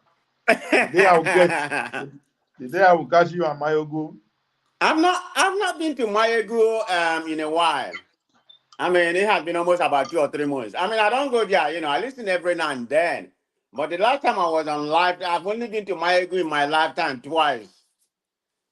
But the last time I was up there was about 3 months ago. So, I mean, every now and then I listen. I've not even listened in the last 2 or 3 years. I mean, in the last 3 months. I was on one man yesterday. It was very interesting. So, I go to one man. I used to have an issue before, but I don't have an issue right now. I'm good. I mean, I don't really let it. I don't really let anything bother me. Like, what used to bother me was tribalistic bigotry. I don't even pay attention to that anymore. So, so I'll be that don't bother. That don't raise my blood pressure anymore. I'll be in San Diego this month, and I'll look for you. When you come in, I gave you my phone number, and you talking nonsense. That's my phone number. I have other phone number. Remember, I told you I have a resident in Florida. That phone number I gave you 904 305 8593. That's my phone number. Wait a minute. Wait, you said 904. Yeah, 305 8593. That's my phone number I gave you. 305 8593. Yeah. That's another Florida number because I have residents in Florida, so I do go there quite often for business. Orlando. Oh yeah. Well, okay. Where's the best place? Where's the best place to stay in Florida? Well, I have a lot of family in Florida. I have a lot of family in Jacksonville, Orlando, Orlando, Tallahassee, which is, the capital. That's where you have FAMU and FSU. My brother went to FSU, so, every of his degree, he got it from FSU. So, and he decided to stay there. But anyway, I have families, yeah. What do you mean the best place to stay? I mean, Miami. You want to go to Miami? You've been to Miami before, a long time ago. No, Miami is for people like you. I can't afford So, Miami. wait a minute, don't go there. So, are we talking about North Florida? Because Miami is south. Are we talking about a place to stay in North Florida? Texas is getting cold. I'm about to relocate from Texas. What's the So matter with you? Texas is it's not getting cold yet. what do you mean it's not cold? It's 57 degrees now. That's too cold. 60 degrees pretty much right now. That's too cold. Don't you have a job there? Why would you just be relocating? Unless you have your own whatever you're doing. Man, this is America. There's a job everywhere. Of course, but are you just going to be relocating because of weather? I've been doing that for what, 5 years? Okay, I mean, I've been doing that for 5 years okay. now. Maybe if you have a portable job like I do, for me, I can work anywhere.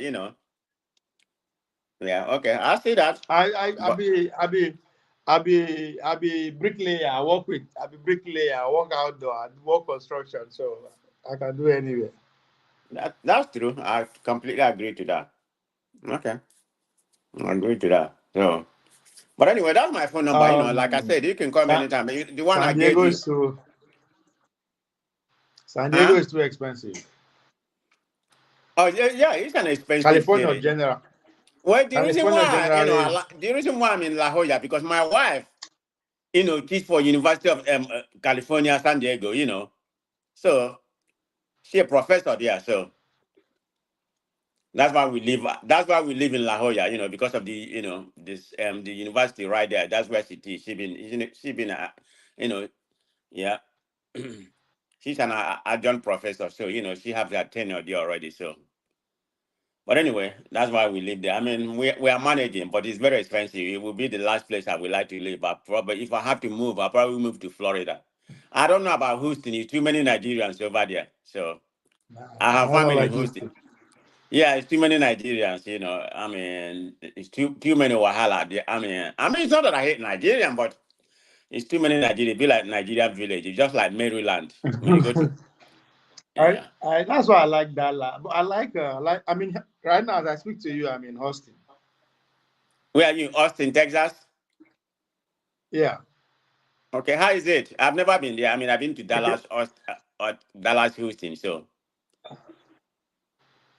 that's the only two It's cities I've more been. to me.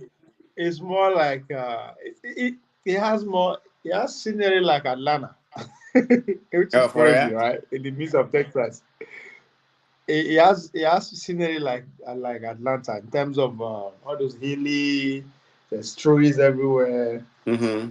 You know, yeah, it How, has that. how about I mean, How about pretty San much. Antonio? No, I've not been to San Antonio. I've not been. That's the only place. I'm looking for a reason. Now I have to get a reason to. I'm looking for a reason. It's just like 2 hours, 3 hours away from that From way. Dallas.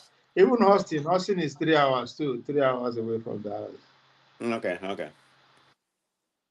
Yeah, I Yeah. drove in like 2 days ago. Oh, okay.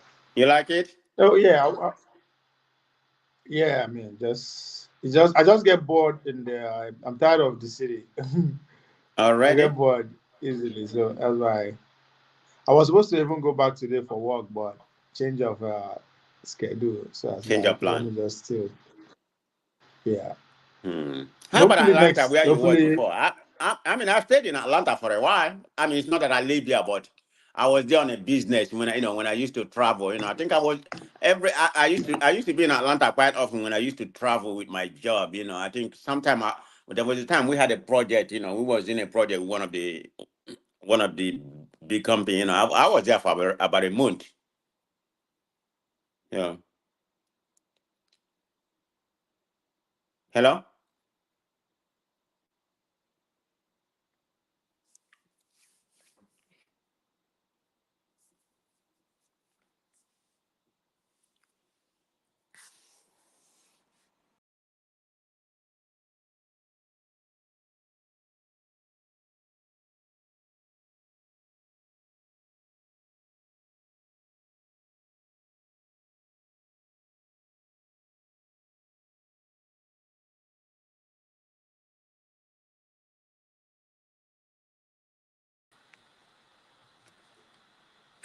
I don't know what's going on.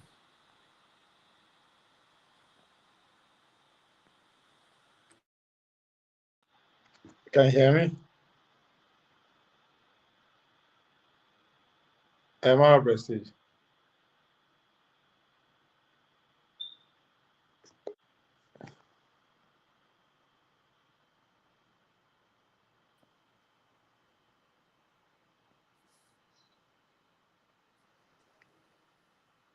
Hello?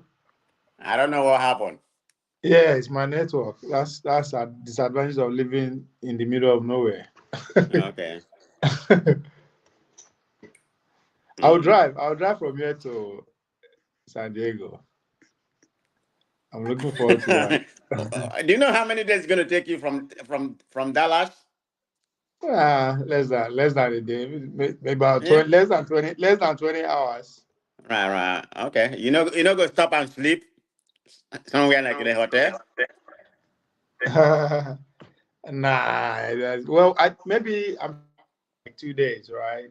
Drive Mm-hmm. 9, 8 hours straight, then follow the next day. But I don't know if Okay. it's been a minute. I drove that. You got my phone number. Let me know. I mean, I like because I've been traveling to Florida. Some business. Next week. Okay, this is crazy. That phone number. because of this network again. So just call it again. Sorry. 9 what? Hold on, let me put it on private chat. Oh yeah.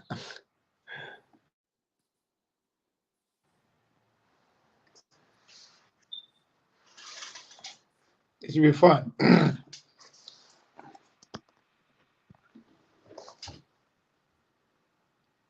Man, I don't know. You guys are buying gas $5 on stuff. I was like, what's going on? I mean, is it the same No, country we live in? no. Yes, last week it was about $6. It was about $5.99, $6. And me, That's crazy. for one of our car, we they use premium. You know how much that is? One of my car, I have to use premium. I have no choice. Of course, the other one is electric, but I have to use premium. But you know what that is? Then I was in Oh Florida. man. I was in Florida. Guess how much gas was? 314. Yeah. Yeah, I mean, yeah, in Texas is two. It's two. I bought 273. Okay. Yeah. I know. Tesla is always. Yeah. Yeah. 273. I was like, yeah. Yeah.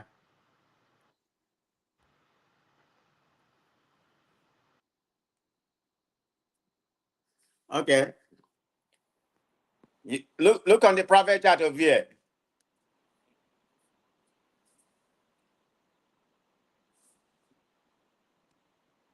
Over here.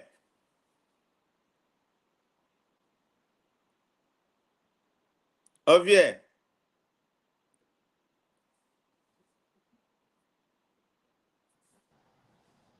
Look on the private chat. It's on the Yeah, private okay. chat. Okay. But anyway, Um, yeah. I love Florida a lot. Orlando area. Now there they stay most of the time. Orlando. I like North and Central Florida compared to South Florida. South Florida to go have fun. For Miami Beach or whatever. So, but I don't go there much often. The last time I was at South Beach was when was that? That was actually in was it in March? Yeah, that was in March this year once. That was the last time I've been in. So it's been a while. are you sure? Are you sure you are on the same? You said that into this platform. I'll be another platform. You mean my phone number? Yeah, I just say. Wait a minute. I sent it. I, Hold on. I know you are in more than one platform, so maybe you don't. No. Oh no, I sent it to you. I'm looking at it right now. Are you sure Okay, it's not my Ogu? no, hold on. Let me send it again. Ah, Remove the other one. Remove the other one when I first enter. That was on my computer. But oh, okay.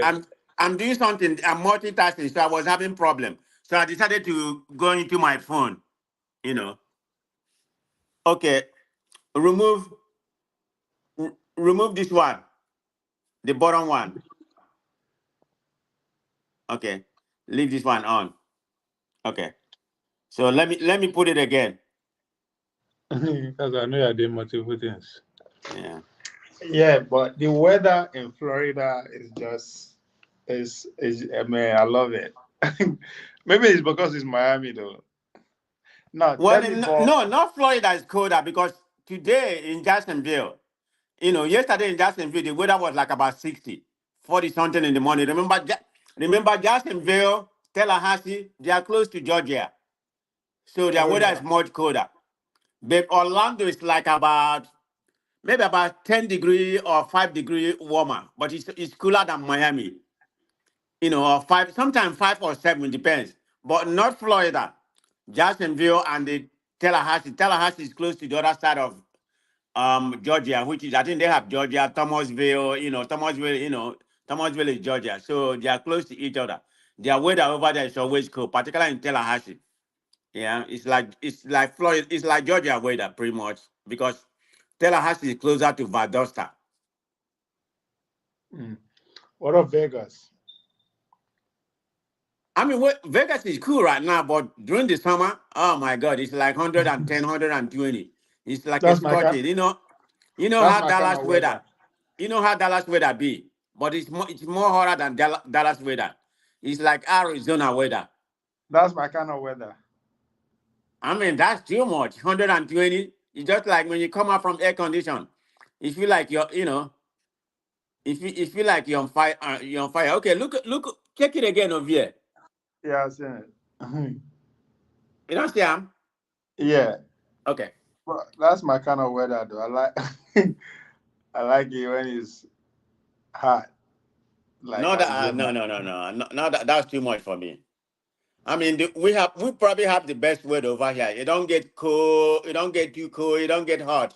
Right now it's about 50. I think about 58 degree. The highest today is going to be about 65, 70, and the lowest is about 50. So we have the best weather in San Diego. Yeah. Okay. I see your phone number. Okay, I got it. That's why what's his name? Blackie Leaks there. Yeah. He told me it's in San Diego. Yeah. He I told terrorized me I told every him day. let's go to Babua Park and play some soccer. I don't know how old is he, whether he could feel run again. I told him now, yeah, Babua Park. Babua Park is close. Babua Park is close to San Diego Zoo. It's one of the biggest park I have seen. They have a lot of uh, things soccer. We they play soccer with sometimes with Mexican. Of course, me I don't date older right now. Now I just the kick 'em. Blackie is not old, but it's close No, I'm to just talking. I don't know him. it's between 350 400 pounds. Oh, okay, that's the problem. I go tell him what you talk when they come here. I hope Blackley is listening. So when you say if can run, yeah, I agree with you on that. That I know you lying. There's no Oh, way. There's no way okay. Blackley is gonna be 300 pounds. Do you know how big is 300 pounds? You the Hey. crazy. Oh. Okay, I just hope he's listening. Oh, but to be fair, it's almost about 6'8". So Yeah. it's I about six mean, eight. who? It's about 6'8" height. Who? Blackley? Yeah. That's close to 7 feet. Yeah, so that's why I say so you agree now it's close to 350. I said 350 pounds. Oh, okay. The height, okay. Okay. I don't know about 350, but it could. I mean, with close to 750, I think the best weight is about two something. I don't know. Maybe about. I mean, I lost weight recently, but Oh, yeah, I yeah, you lost weight. can I no, think I no, lost like about 10 pounds. I don't know I'm what happened, just but he plays soccer. I'm just joking. I think he plays soccer. He plays okay. where you are every time. So. Yeah, next time I see him, I invite him once, but we go talk about and we meet because he asked me where not they play soccer. I mean, I've not played for almost about a month or so. I've not been there. No, about 6 weeks, but yeah. But they always get together. But I go there, I go kick now. But I know they play, because remember I play soccer for high school. I mean, I play soccer, for St. Gregory. I mean, I was never the top. I didn't make the squad. Yeah. Uh, but I mean, my school was very good by that time. So, but anyway, what's going on in Nigeria today? I've not paid attention. I went this morning to run some errand. I just got back. Nigeria, today is what? It's Friday now. Yeah. Nothing. You hardly hear breaking news on Fridays. You just hear Oh, is split that over. is that the norm? No, you hear split over. Nothing really. By Hold Friday, on, hold on. everybody's, Let me get my tea. Hold on. you know, in Nigeria now, by Thursday, especially all those government, Thursday, everybody don't close. But it's gone. So nothing really. Now, Sunday, you go begin hear things. Or stuff that happened late Friday night. um,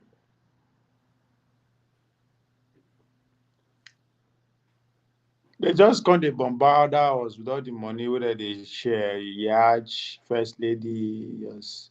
Hold You on, know. Luffy, I'm coming. Yeah. Shoot to just annoy us. Oh man.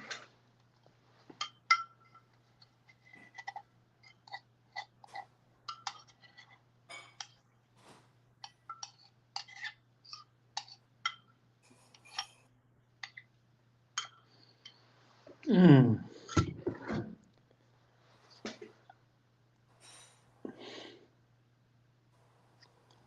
Ganguje left us with nothing but over 500 billion debt.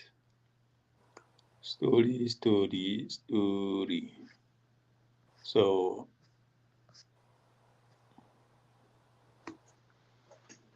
is he going to account for that? Or we're going to let him go?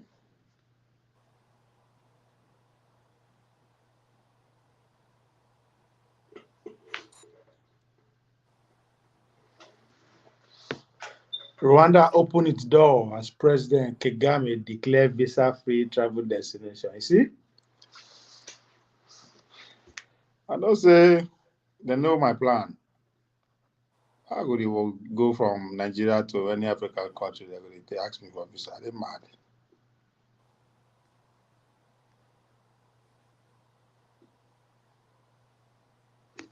Kenya done. Kenya first. Now Rwanda second. Okay, in a significant move to promote the free movement of people and tradition and trade within Africa, President Paul Kagame of Rwanda has announced that his country will offer visa free to Africa to Africans. Rwanda joined a growing number of African nations embracing this policy, mirroring European Schengen zone, which has eliminated passport and border control requirements across 27 countries, 27 European countries. President Kagame unveiled his decision during a speech in Kigali, Rwanda capital, emphasizing Africa's vast potential as a unifying tourism destination. Currently, Africa heavily relies on tourism from outside the continent, accounting for 60% of its total visitors. According to the data from the United Nations Economic Commission for Africa, Kagame declared an African can get on a plane to Rwanda whenever they wish, and they will not pay a thing to enter our country. Wow. I like that, yeah. During the 21st Global Summit of the World Travel and Tourism Council, he underscored the importance of focusing on the continent's own tourism market, stating Africans are the futures of global tourism as our middle class continue to grow at a fast pace in Rwanda in the decades to come. Rwanda joined Gambia, Benin, and Seychelles in eliminating travel restrictions following African addition. Additionally, Kenya President William Ruto has also announced plans to allow visa-free travel Kenya for all Africans by December 31st. So, see, Wait a minute, wait a minute. You mean all Africans? all Africans, yes, you are in Nigeria going to Kenya, visa-free. Going to Rwanda, visa-free. Going to Seychelles, visa-free. Going to Benin, Gambia, all visa-free. I mean, that's the way it should have been. I mean, that's the way the whole Africa. I mean, what is the restriction? We're supposed to be one united nation. I mean, everybody has their country. You do your thing, but it's supposed to be one united Africa. You know. I mean, what is the restriction? Look at Europe. It doesn't. I mean, it's good for bilateral trade and everything. Yep. Yeah, that was pretty good. What did you say about Rwanda? That they have about 60% of the what you said something about Rwanda? Yes, no, no, I think it's yes, that currently African heavily rely on tourists from outside the continent, Right. accounting for 60% of total visitors, according to the data from the so now the whole continent, not just Rwanda. Okay. Okay. I know Ghana is up there, Uganda, of course, Kenya and South Africa, they have, they are there in terms of tourism, from but where particularly the black, black Americans, in general. But in terms of white, Kenya. Kenya and South Africa is number one. I mean, I've not Googled it. I'm just speculating, okay? I'm talking about black Africans. I'm not talking about Egypt or whatever, but black nation. I think I may be right. We can Google it and find out. I'm saying South Africa and Kenya in terms of white people. But for Yeah, black because people, I think Kenya, South Africa, Uganda is right up there, Of course, Ghana, I think Ghana own is kind of diminishing right now because according to them, their experience in Ghana is not like what it used to be before. You know, yeah, Ghana because is very Ghana expensive. Ghana is small now. Ghana Right. has only two states, only Kumasi and Accra. That's it. So Right. it's pretty much nothing to do. And you are right in terms of South Africa, Kenya being among the top tourist destinations for white folks because Hmm. they invested heavily in their own tourism, especially wildlife. Right. So of course everybody wants to snap. Yeah, we will never get wildlife. We will No, I mean, So you see Cape Town. Have you been to South Africa? no, no, I've not. Okay. Yeah. I've not been I've to not been South there, but Africa. my brother been there. My brother do business over there. He has been there. So next time, I'm gonna go. Because he was blogging something about South Africa, Cape Town. Cape Town is like, you know, it's pretty much a white, but Cape Town is very beautiful. Yeah, I think that's if I'm living America, I'm going to visit all the African countries, all the 54. I will actually live in each. Yeah, that's a good thing. that's I, that's what I I think want that's to my do. next. I've traveled a lot, but the unfortunate thing is that I've not traveled to African countries, which is very Right. unfortunate. So that's going to be Yeah. my next adventure. I mean, because that's even a shame. Ovie, I've not even been to Ghana. I've not even been to Cameroon. Hey, I've I don't not. know. It's not I've just not me, been to man. any African country, It's but not I've been just to. you. Yeah, I've been to European country, Asia or whatever, which is a shame. But me and my wife was talking about it. Yeah, Yeah, exactly, man. I've only been to Ghana and Kenya. That's it. I've never been to either one. So even Ghana self, I think I only spent what 3 days or for 3 days, I think. No, four One days. In Accra, right? No, I went to both. Well, we you can only fly to Accra, then we took a bus from Accra to Kumasi. Okay. I'm not really. I'm going to visit Ghana, but I'm not really eager to go to Ghana. I think the country that I'm eager to go first in Africa. Me and my wife were talking about it. I want to go to Cape Town, not necessarily Johannesburg. We're not gonna stay in Johannesburg. Probably gonna stay in Cape Town.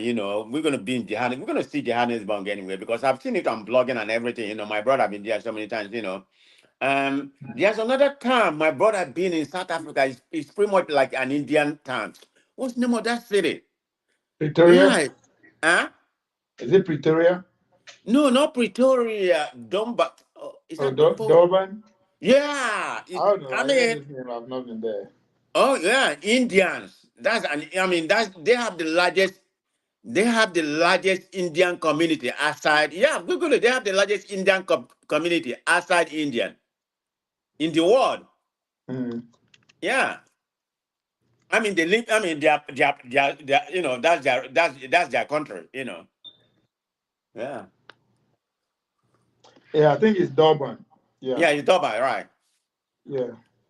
Of course, some people like it, because they have a cool weather, during the summer. I think this is going to be their summer right now. But during our summer, that's when they have cool weather, you know. Mm.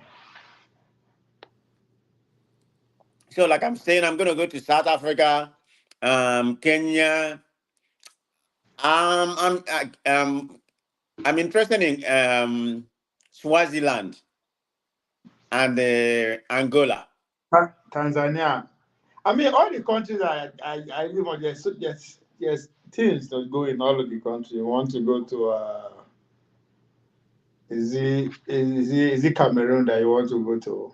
Is No, it I'm not Egypt? really. I think I will explore. I will explore mostly East and South Africa first. Then Yeah, then then you have to go to Uganda too now. Uganda, yeah, yeah, Rwanda, yeah, Kenya, Tanzania, yeah. Tanzania, right? I they Botswana, listen to I listen to that guy you South Africa. I mean YouTube all the time. I think it's like what is it?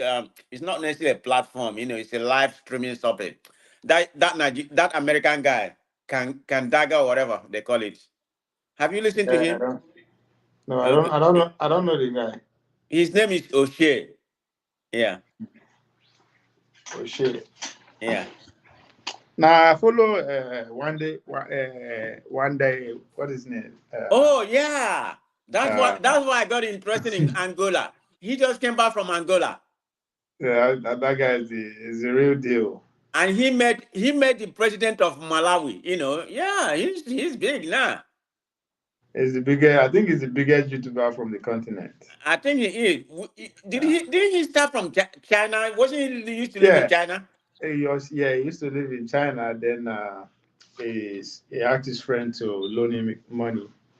The Okay. friend gave him loan him money, and he just left. He left China. I went to Ethiopia first. His first blog was from Ethiopia, Yeah, we'll have to go and, to and that's Addis it. Ababa. So, and before you know it, he paid the guy's money back. Now Wow. the guy the guy is even they even invite him to World Economic Forum. That's to tell Oh, you. no, I don't. It don't surprise me. They did. Yeah. I don't surprise. I'm not So surprised. the guy is a real deal, man. He's a real deal. Yeah, He he's has good at about what he 1.3 does. million Yeah, subscribers. that's the last time I watched his blog. Where I think yeah, he was in Angola. Yeah, which On was like demand, yeah, about a week or 2 weeks ago. Yeah, a week. yeah. Yeah, he was in On Angola. So demand that what camp. got me interested in Angola. He has 1.4 million subscribers. That's the biggest YouTuber as far as I'm concerned in the Wow, continent. Yeah, I mean, people give him houses, free houses. It's good. It's big. It's good. that's good. I'm And glad. I'm glad. I'm glad for him. yes, he Yeah, created a niche for himself. Yeah, he has. He has. He has and he definitely. has his house. He built his house in Ghana, Yeah, yeah. I saw the where house. it's just for content creators. Everybody there, if you are a cook, you are whatever you are, if you are a content creator, just come and stay there and just Oh, is there's that right? cameras, there's everything I saw the house when he was there. Yeah. building, and I think it's completed, but I don't know what he does in there. Oh, that's what you do inside the Yeah, house. I was like $1 million. Oh, yeah. So everybody there, if you are a blogger, if you are a content creator, you are free to go there, stay, use the Mm-hmm. facilities. Like if you are a cook, let's say your content is about cooking, the kitchen is big and nice enough, you can shoot your content from the kitchen there. Whatever Mm-mm. you would do. It's like a media house. Oh, okay. The last time I I saw was him, I like, think he oh, was this building guy. that house. Then he was building house for his parents. That was the last time I saw his blog in Ghana. Yeah. But that's been a while. Yeah, the guy is big. He actually it just follow his should I say his passion, his spirit, his conviction, whatever you want to put it, and boom. He probably has been in Yeah, every man. I African. saw that guy. He probably has been in every Yeah, African country. be everywhere. Went to Brazil. He's everywhere. When I saw him at Mhm. the World Economic Forum, I was like, this nigga. For real? Yeah. Wow. Officially, yeah, this guy. Yeah, yeah, I think arguably is the biggest YouTuber from the continent. Africa. Yeah, I think so. Mm. I've not seen anybody compare to him. But this guy, what's his name? This Yoruba guy it was in New York and in London. What's his name? With bald head and kind of like about five. He's like about 5'10", 5'11", with beard, long beard. What's his name? Yoruba guy. I don't know. I hardly follow bloggers like any unless I only follow most I only follow like podcasts, anything that's with politics, Okay, history, maybe how about this guy? business. How about the other So guy, the one Igbo guy in Joko or whatever, the one where they show building, where they show houses, expensive housing. You don't know him? no. I, I mean, I know two guys. One is in London. That's Franklin. I know Franklin. no, I know this one one other is in guy Nigeria. who yeah, I know one guy outside from Nigeria, but I think Leslie was in New York. It's actually wait. I don't forget the guy name. Somebody actually sent me a link about that guy. Yeah, maybe it's him. Let me see. I think this is the guy you're talking about, if I'm not mistaken.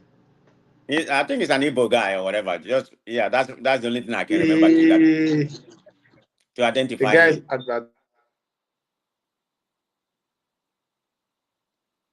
Are you there?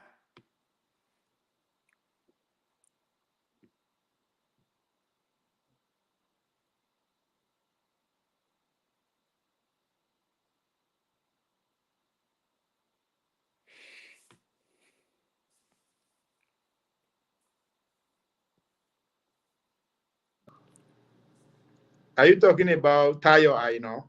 I don't think you're talking about him. The one with the bald head and beard? Let Hold me on. even. Let me even. Yeah, I think you are talking about the. I think that sounds familiar.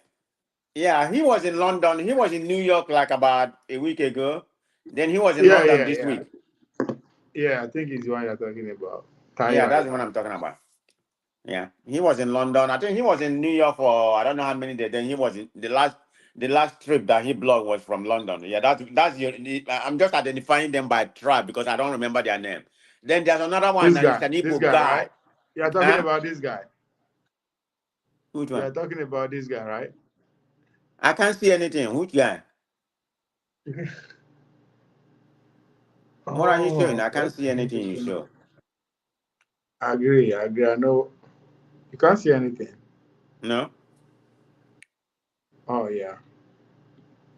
I'm tripping. Channel. And lastly, you need to have Oh yeah, created yeah, and yeah, yeah. posted That's a the, that's video in that's the the guy I was last talking 1 about. month. Applications are Yeah, open now, but they close on Friday, the yeah. 24th of Right. November. This So is the click guy. the link in my bio Yeah, to apply he's and one get of the started. biggest he's one of the biggest YouTuber in Nigeria.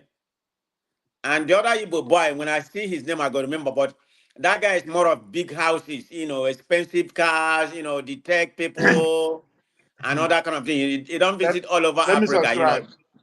Huh? You people should tell him that I subscribe to his channel. You should better subscribe to mine, or else we are in trouble. Oh, okay. Yeah. Yeah. he has about 772K. It's getting there. It's getting there. That's good. That's big too. Okay.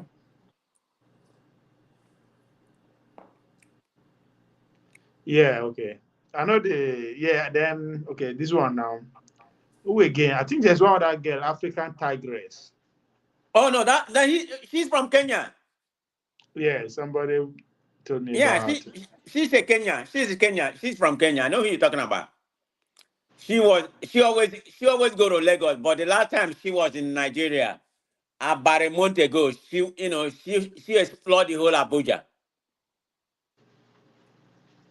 Then there used to be this girl, I've been a lady, I'll call her, I've been a woman, I'll call her. I think that Who? was she was from, I think that from Port Harcourt. They now moved to Saudi Arabia with her husband. What's her She name? too, I think, I don't feel remember her name. She I gets think I know sharp who man you're like talking that. about. What? I didn't mean to bring tribe, but I'm trying to identify them. What tribe? I don't know. I think then she was blogging from Port Harcourt. So I know I can't really say Okay. She what was tribe she blogging from is. Port Harcourt. Okay. I think Yeah, it looks familiar. at the point, I think she has two kids also or something like I that. think I know who you're talking about. Yeah, I remember when the husband came back from came back from Saudi Arabia, not Saudi Arabia, came back from Dubai. You're talking about he moved to Dubai with the husband, right? Or did he say Saudi Arabia? Yeah, not is it Dubai? No, I think it's Saudi Arabia they moved to. Okay, that's a different person I'm talking about. Okay. The one I'm talking about moved to she blog at Port Harcourt. Sometimes she blog from Owerri.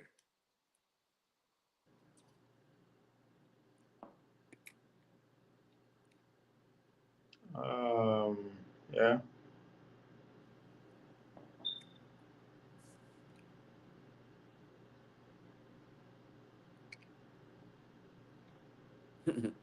I read something about Blogger, Hillary blogger, Clinton. blogger. I thought you tried to get into that, you know, area. I'm looking for investors now. You don't want to invest in that kind of business. Well, you may be a risk.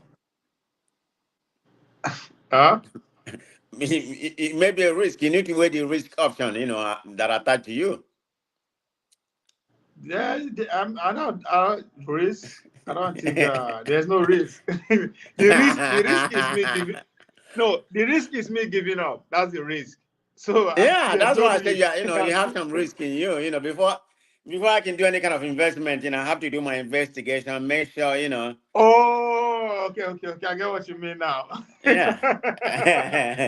Yeah. Well, I'm the easiest person to do the investigation on now. I've been in the I've been in the public face for all my adult life, I should say so. All my adult life. So if you go to the international community, I think you can find me. If you go to village, you find me. So it'll be easier to do. That's it. So let me ask you something. What's going on? What is the Edo politics as of today? Where's the Uh, pandem, swinging to? well, I mean, not turn by turn now. Don't forget. So it's a do central turn. So Oh, that's now how they from do next year, there. They huh? do turn by turn. Not say before everywhere now in Nigeria. it's it's the three senatorial zone, north, central, and Shena West, Abi. So yeah, it's the son of the central. I do central now. So the PDP is currently the governor. That's Obaseki. His deputy governor Philip Shaibu wants to be governor. There's nothing wrong with that, but he's from Edo North. Edo North. It was Edo North that handed over to Obaseki, Obaseki. which is Oshomole. So Okay. that's where the deputy is having a problem. So Obaseki is trying to give it to what's the guy's name himself? But I think it's from the Ishan tribe, the central. But again, the Godfather syndrome is there too. But Oshomole is not dead yet. In fact, he's stronger now. So Obaseki is Oshimole is stronger stronger now. right now since Sorry, Oshomole. Oshomole is stronger now. So it's definitely going to produce the next governor. I'm not in doubt. I want him to. why? I want him Why? to, so that well, I mean, we are, our region is not since the death of what is his name? Tony Obumidia? Anene. Oh, okay. Oh no, Tony Anene of I mean, I'm talking about presently. Since the death of Anene, we never really get somebody who's at the central, the pool weights level or at governance level. So within the whole region, I'm not even talking about my state now, but we see Wike is coming up. Wike is there. So Oshomole now What is do you there. mean So if Wike is there? Oshomole produce, What do you mean Wike is there? no, Wike is at the national level now. Whether I like it or not, it's pulling weight. It's Oh, not. okay, It's that's what you not. mean. No. I thought he was insinuating that he's from Edo State. Okay, go ahead. No. I'm talking about the South South. Don't forget, we are as soon as Bola Tinubu finishes his tenure, eh? Right, the north we say he's going to the north. When he's coming back to the south, we are ready. We want to be ready. The south. We want to be ready. So So the Igbos are your prodigal son. well, hey, it's a fight. It's a fight now. Yeah, it's a competition. And they will never rule that country in my lifetime. No. Hey. No, We cannot. I'm saying it, and I'm from there. No, we are positioning ourselves. We are ready to work with the southeast, southwest, and the north. We are ready to work with anybody. We don't we don't discriminate. Niger politics. But you know the funniest thing. I wish it's there's this really divide, right? Because trust me, even as the south is right, it's obvious that there's a deliberate attempt to keep them out of power. But there are still few people who are enjoying that, who are still around power at that level, who are not seeing what everybody is seeing, right? And that's where the problem is. So it's negotiation, but it's just that they are negotiating from a disadvantaged point of view. That's my own position in all this. right? Their negotiation will be very disadvantaged. And again, now on a more serious note, that's why I kind of agree with Soludo, and I 100% disagree with the way Obi move around. Again, I'm waiting to be proved wrong that Obi get mind. Obi no get his own mind. Men push him around, right? Because look at it. From 1999, just one party, there's only one party, PDP and the rest, right? And among those, the rest, there are three parties that could stand. CPC, that's before CPC is NMP, that's from the one that Buhari is. Then AD eventually become AC within the Southwest, led by Tinubu and the rest. Then we have the ABGA, right, from the Southeast. Now, fast forward to today, from 2019 to 2015, it's always PDP and every other party. Now, when I mean every other party, PDP at the national level, the only other party that is showing up is the Buhari. Why? Because Buhari has about 11, 10, 12 million followership, however you want to put it. So it's kind of like a movement that hold that party. Then at the regional level, there's Tinubu, AD, and AC, who control the whole Southwest. So PDP could not really do much. Now, then there is a ABGA who only have one state, but they are kind of working with PDP. PDP was overshadowing that region. Then when it comes to 2014, when APC, when CPC,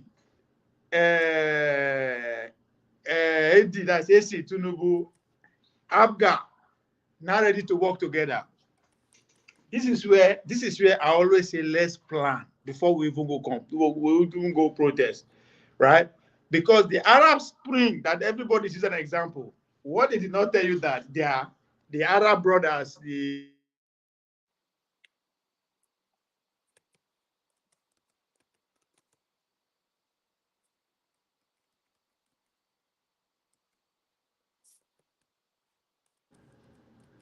now. So when they visually capture power, the Arab brother wing of the agitation won the presidency. They could not manage well. The military guys kicked them off. Now, fast forward to APC, that is a conglomerate of all these small parties. When Buhari take power, when they take power from PDP, APC emerged as the leader of the group, produced the president, which is Buhari. Buhari focused on putting his CPC loyalists in key position, but they focus on us to hold. This man, they do tribalists, they put in people there. Now, going back, APC was always strong at the national level, but they don't get level at state or regional level just because it's just pretty much a movement. But AC, led by Tinubu, has stronghold in the region. ABGA could not build any of these two. Instead, they were working with party in power, which is PDP. So when eventually this small party took over in the name of APC, CPC finished and give it to AD, who has a regional.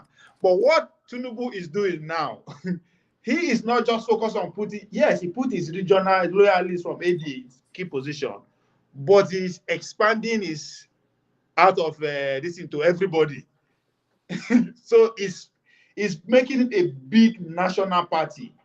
For PDP, who's at one time the party in power, still the biggest opposition, for them to be coming out and be tagging Tinubu for settling their party problem, what does that tell you? There's no opposition anymore. Now, this is where I say I fought Obi and I credit Soludo. Assuming Obi contest under ABGA, right? It will strengthen that party regional, just like the kind of power AD has before. The 6 million that we are talking about, it will be AD. And for the fact that it's pretty much a national number, we get numbers, vote from pretty much everywhere, it will now be a national party.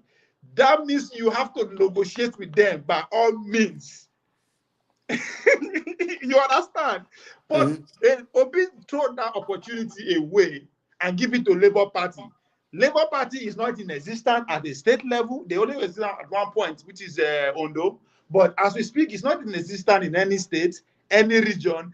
And then at the national level, they go deal with them as they lie. They will use them. They will use all their leaders. Let me interject over here. So, but if to say na Abga will be contest for, that would be a solid party. Forget say you win or you no win, because that is 6 million is good enough to negotiate power as far as Nigeria they constitute. Okay, let me interject. You made a very good point. I've never really thought about it. That's why we come here. We try to get a different point of view. Now that you have made that point, I never thought about it. So I started thinking to myself, of all the whole party that Obi would have gone, I'm not saying the party not going to make different, but I understand the point you're making about building, building that party, particularly from the southeastern bloc. I don't know why he went to Labour Party. That's pretty much that has no structure. What I mean by no structure, I don't mean politicians in different positions, but they are structureless the least structured party that I can think about. And they are nothing. It just You know why? Yeah, You know I why? wonder what make him go to Labour Party. You know why? You know No. why? Let me take you, just bring you home to America, right? If you from day one, it will just PDP. Democrat is the biggest party that start from the one, right? What's it called? A Republic came out of PDP, came out of Democratic Party, right? And again, fast forward to today, there's another party outside Democrats and Republican. There's Green Party. Even forget the Libertarian. There's a Green Party. Yeah, You know I'm familiar with Green Party. Good. Anybody that maybe just any cabal within the party that don't go with the current structure. What do? They will sponsor somebody from PDP, from a Democratic Party. They will put it in one Green Party. Clear example: West. I'm talking about the Kanye West. Yeah, Kanye West. So now that's why I said Obi no be man of his own, politically speaking. It is the cabal. Everybody they get cabal, no be saying about it, right? The likes of some passenger and the rest. Now them they tell them where to go. That is the only party that they can control. And as I said, there used to be PDP and every other party. So it was PDP now then plant all these small party everywhere. So they can use at any time they want. So they can control the structure of Labour Party. But if they give it to Abga, they cannot control the structure of Abga in a way. You understand? So, and I think that's what I can give for that that decision. Yeah. Not be him. It is not him per se. Which I'm not actually saying he's weak or whatever, but that's how the game works. Especially No. I mean, everybody has the opinion, but you're theory. I can see where you make sense. I mean, anybody can say what they want about it. That's the opinion. But I'm beginning to think about inside that your theory. And I'm going to investigate. I'm going to do my investigation about it, behind that. And what you just said about Obi, I don't know if it's weak or whatever. So that's not where I'm coming from. But he has some cabal, that have given him that advice to go to Labour Party. Because Labour Party, there's nothing like Labour Party is not even. I never even heard about Labour Party apart from Labour Union.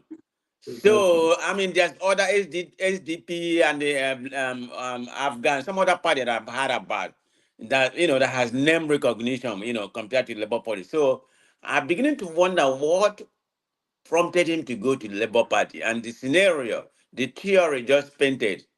There could be, a validity to that. So my next question about going to Afghan, before Soludo took over, become the governor. I mean, who is the head of Afghan? I mean, what's the most prominent name that associate with Afghan, apart from Soludo that has become a governor? So it was the former governor of Anambra now. It's not be Afghan person. Who? What Obiano Abi? I thought he was from what I mean. He ruled under Afghan, right? And yeah, the governor is always the head of the party, especially that thing where we say Oh, now only one. so Obiano, this Yes, one in Texas right now, where they get drunk every day. yes. So he was an African part. Apart Go from the ahead. chairman of the party, once they have an elected official, the highest elected official on that party Right. becomes the head. So Right. it's That's why been I like posed that. that question. Who was the head? Whether governor or whatever. Before Soludo came into prominent. Okay, so now. Yes, and I think that's where Obi lost out. I won't wait. I don't. Okay, let me describe what I mean. Then before I can say that he lost out or not. When Obi was a governor of the party, he becomes the head automatically because of course Ojume Gbojuku hand over the party to him. Pretty much, he was the one at the top when I think I don't know why Ojuku died under him as a governor or not, but he was the head. So when he finished the 2 term, 8 years, the person he hand over to, he could not control that person. That person has to build his own structure within the party and like pretty much Obi remain powerless. Just like what Wike is fighting with his Fubara, right? Wike is in control of the party structure in that state So right now. I'm just asking because I sound like a novice. Like I No, no, think no. Then we are you have speaking. to No, you have I to didn't just. I started flowing politics late I last know. year when I joined one man show. Believe me, No, that was you know that when you saw everybody me there. That was the you first you time. you ask the right question. Not be everybody actually understand that. That's how Right. this thing work, right? So he lost the structure to that current governor, and that one too. Now when he lost out to you. So anybody they come will form his own structure. I don't know. It's maybe because they do bad things. They want somebody that will cover them up, or they did somewhere. They want somebody that will continue their legacy. There's always something about they don't want to let go of So whatever I thing have they another started. question to ask about this. I mean, we don't know. So what I'm saying, like you said, the Kabah, the people, of course, there are some people behind the B movement or something like that. When he find out that he wasn't gonna have the space in PDP, of course, we know how we know what Wike did and some other things. So my question is that did he try Afghan and he wasn't welcome? I mean, maybe there are people on top already, No, like no, no. Salute.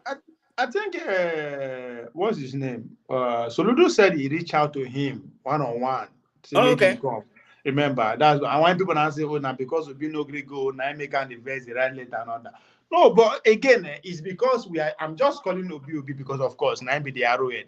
We know to be president is like a movement of Kaba. It's not just you. You just happen to be okay, be the arrowhead, right? Everybody, even Tinubu as he is.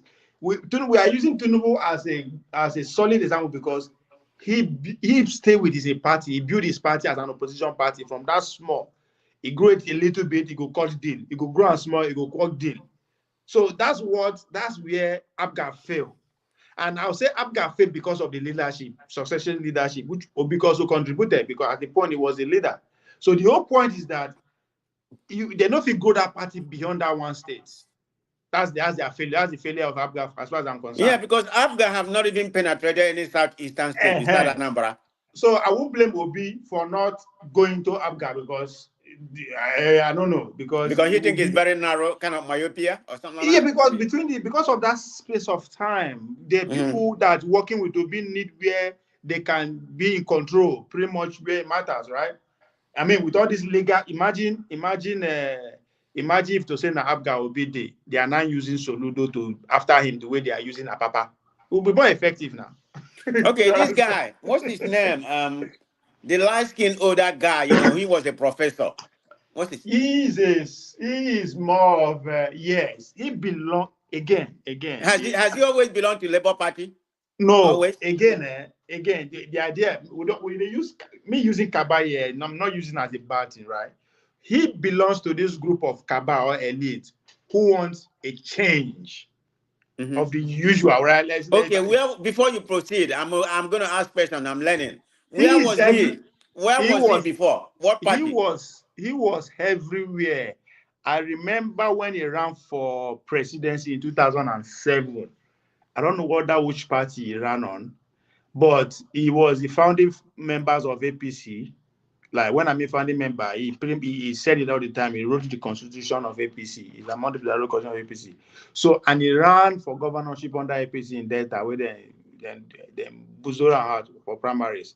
So he just like all of them they move around. Obi started as a PDP member, when he first into politics, a PDP guy before he joined Abga. Before, so all of normal, as I said, it was PDP and every other president. So you can say you can pretty much say that Afghan is it's an affiliation of PDP That's what and I'm saying Azlar. because who are the people that set up Afghan? Are them Ojuku now? Are they not military? Now the same group of people set up PDP, Afghan. All of them start the same time. You understand? But I just different blogs. Now who can survive now? Now be the thing. So AP Afghan could not. Okay, now they are okay. Let me even leave Obi Ondonte. Rosas Okorocha was a leader of Afghan. He used it to negotiate to join APC and become a senator, and wanted to use his son-in-law to become governor on that same arrangement of Afghan until no succeed. You understand? So a lot of people are the beneficiaries of Afghan and then betray the party. They did not invest back. They don't have faith in the party. All of them use the party and just run. I won't be surprised if Soludo, where the Ramazo will do the same thing. After he finish in governorship, maybe the first way go win, no go give him free run to control the party inside go the camp because he wants to go to the national level. So I fought all the leaders because I want to believe that the people that form APGA, that they have a vision of taking it beyond the shores of one state or that region. But they fail. Because if CPC, who has never won any state, could negotiate their way to power with that CPC, then I see why APGA could not do the same. It's not too late. I don't see why they could not do the same thing. Wow, So Nigerian politics, man. Because if to say that 6 million they saying that's million under APGA now, guess what? PDP go need them, go need APGA. So now that time they'll come to say we will produce the president. That's how you negotiate. That's why Tinubu say Emilio come. Because now it's because of how he didn't negotiate reach that level with his party. He did not negotiate in our Lagos state. Yes, it's still money, but he negotiate under a platform. So what is the probability that Obi can hold on to Labour Party with this number come next election? He can do it. I'm not saying it's not possible, but can you hit your chest that he will do it? But to say now under Labour, under APGA, that's a very solid background to bargain because now national platform, it would have been, you can say yes. But I'm looking at it. He would have been considered to be a regional party. See, I think that is the problem. Now inexperience. That's what I say the guy no get experience. Bola Tinubu come and talk say Emilio call. You think say he no think and say people go say he's narcissistic, he just want to do everything by himself. You think he didn't think it through? That's why I say we should stop underrating these people. But Bola Tinubu can do Bola Tinubu can do wait a minute. Bola Tinubu can do Emiloko because he belongs to a very structured ruling party. Man of prestige. Or die and die. He tried to avoid being seen as a regional party. How successful is that? They see they call him regional president now. You cannot stop people. That should not be your party. See, that is the boldness. Yes, I'm an Igbo candidate. So what? Go and die if you want to die. You see, I think at that level, that's what I thought. At that level, those people, you will not be human. You know the reason like every normal person. Well, you have to do what I think I beg to disagree with you on that. I mean, coming out to say I'm an Igbo candidate, he wouldn't have done anything outside Igbo. Of course, he won Igbo state about 90%. Man of prestige. That wouldn't have given him any more credibility. Man of prestige. Yeah, that's my opinion. Go ahead. The energy they spend trying to convince people that it's not an Igbo candidate, because as I said, you cannot stop people from seeing or believing what they want to believe. Right. That should not be your problem. That did not have any negative effect on him for saying, for That's proclaiming that what I'm not I'm saying. No, you are saying if you abuse Abga, they will see him as a regional president. I say, so fucking what? See, tell me where SCPC they. Look, at that point, see, when Donald Trump came out with 20 other professional politicians, he is the only one that said Mexicans are rapists. But the truth is that is it true that all Mexicans are rapists? No, but is it a statement that pushed everybody like that? Oh, hey, you have to study the mood, the time we are in. Oh, yeah. We have to. I We do didn't mean to change the subject. I don't want us to change the subject. I'm enjoying it. Guess where your guy is today? Who? Maya in Brazil. Yeah. Go ahead. Continue So on the as far as I'm subject. concerned, you are spending so much energy to see people should not see as a regional, but I don't give it. See, Bola Tinubu came and say, me no call. See, that alone pissed pretty much everybody off. Even the people say, it's like they were shocked. But guess what? See, you are trying to be God. That is the position you are vying for. You understand? You have to be bold and take some time. Stand by it. It is our turn. Let's start that conversation. Guess what? Only visionary leaders that do that, because it is not by you now. If to say you do that and you don't succeed, you don't already start a conversation. That is not going to die. People will begin to understand. Okay, why is it not their turn? What is the reason? Political, you understand? Conversation will go beyond him. Because just look at it now, because guess what they did? That is why I fought these 17 clowns who come out to say it is our turn, it is the southern turn. No, they used that to kill that southeast turn. You understand? That's what Bola Tinubu used. That's what they use. It is a game they play. That's why I was so hungry. The idea that it's our turn is stupid. You are also making things easier for the northern people come 2020, whatever their turn is. Because it's easy. Now you cannot make Bola Tinubu do 2 years, 2 terms. They're not bonus what people want to talk. Whatever they present, now we go vote for. If they like, make them go bring Osama bin Laden. That is their candidate. Now their turn. So these people, attack this generation away, all these leaders, they know what they are doing. So they say it's a silent. What is the meaning of that? Yes, make it an underground conversation. Now you don't make it as a law. Come 2031, all the certain people will keep quiet and wait for them to tell us who to vote for. That's what we created. So, but they use that one to kill the whole argument. When Tinubu come and say, "Na me local," me say we go come out, I go find a way to talk for Igbo. Now our turn. We need to start having those difficult conversations. And nobody go initiate them if I want to contest for president 2020, you know what I'm going to contest on? Legalize Igbo. I go to smoke Igbo every day for life, for my conversation. I just want that conversation to be. Why is Igbo illegal? Can anybody explain? But if you don't start a conversation, they will not be heard. So I will look for a bigger platform, which is the presidential level. I know nobody will vote for me because of that, but that will become a national conversation. And before I die or after I die, that question will be answered. That's how you do some kind of things. It's not necessary for you, especially when you say, okay,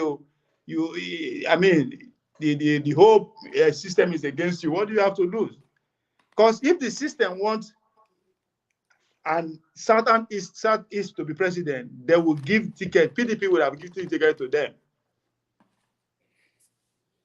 You understand? Imagine say if to say Southeast begin the vote, Abga all along. PDP will not come out and tell say, oh, the Southeastern vote, now we they win them before. No, you have to sit down with Abga. You don't go sit down with Southeast again. But you have to sit down with Abga as a party. When Tinubu his former earlier party before he joined, APC. Did they win any state in the Southwest? What is that, ADC or whatever? No, now them they control Southwest all along. Even when PDP in power, Lagos, everywhere now AD, AD and Oh, AC.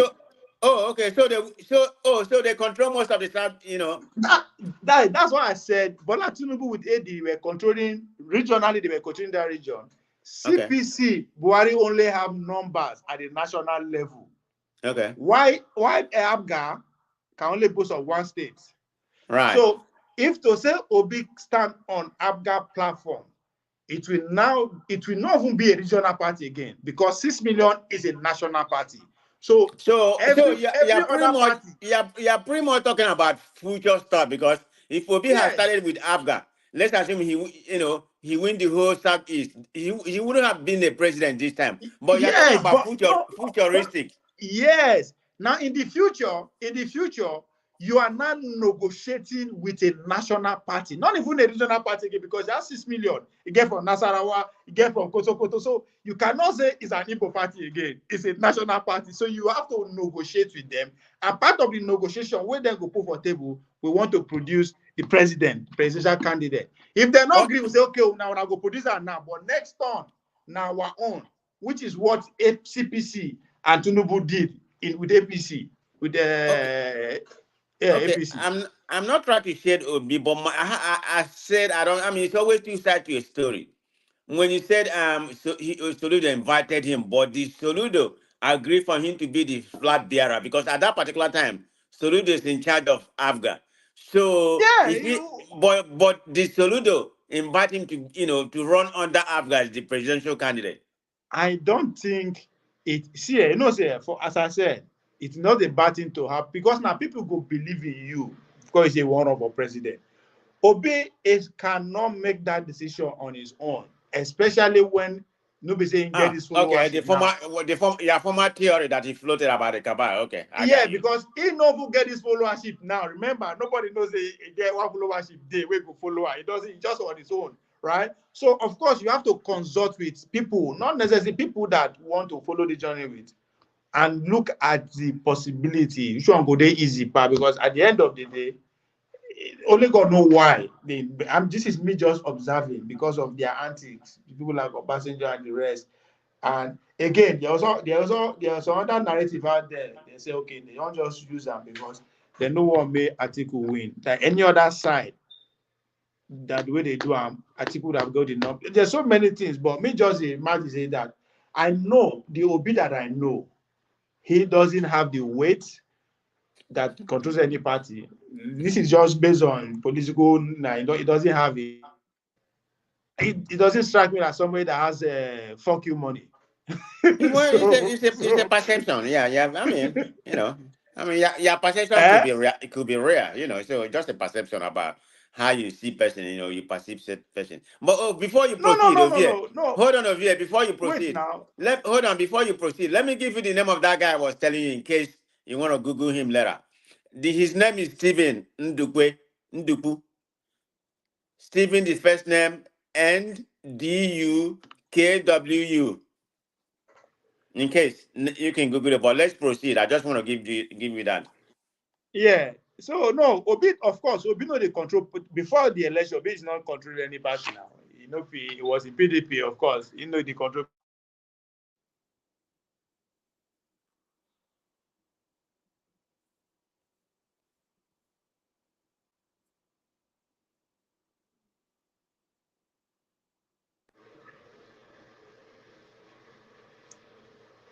Yeah. I don't know what to do my network. So Obi was not in control of any party. We you all need know you that need to go one. back. You need to go back to Dallas. Aren't you outside Dallas? You need to go back to Dallas because your network was good. Eh, I like getaway. But we go see, Sha. We see how. But as far as I'm concerned now, Bola Tinubu don't get all the political party under him. Not by force, but he has able to, you know, give everybody his own share of the lion cake. At least for now. Now only the poor people. Now then they lose as usual. But as far as I'm concerned, all the power blocks, all the special interests, home and abroad, are being well taken care of for now.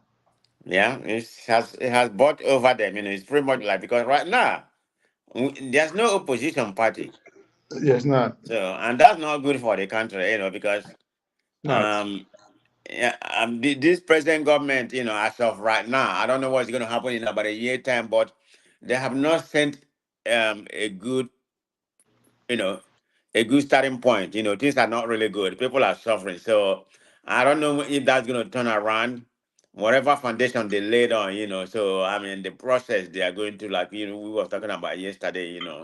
You have to start from where, yeah, whatever they are doing right now is not working.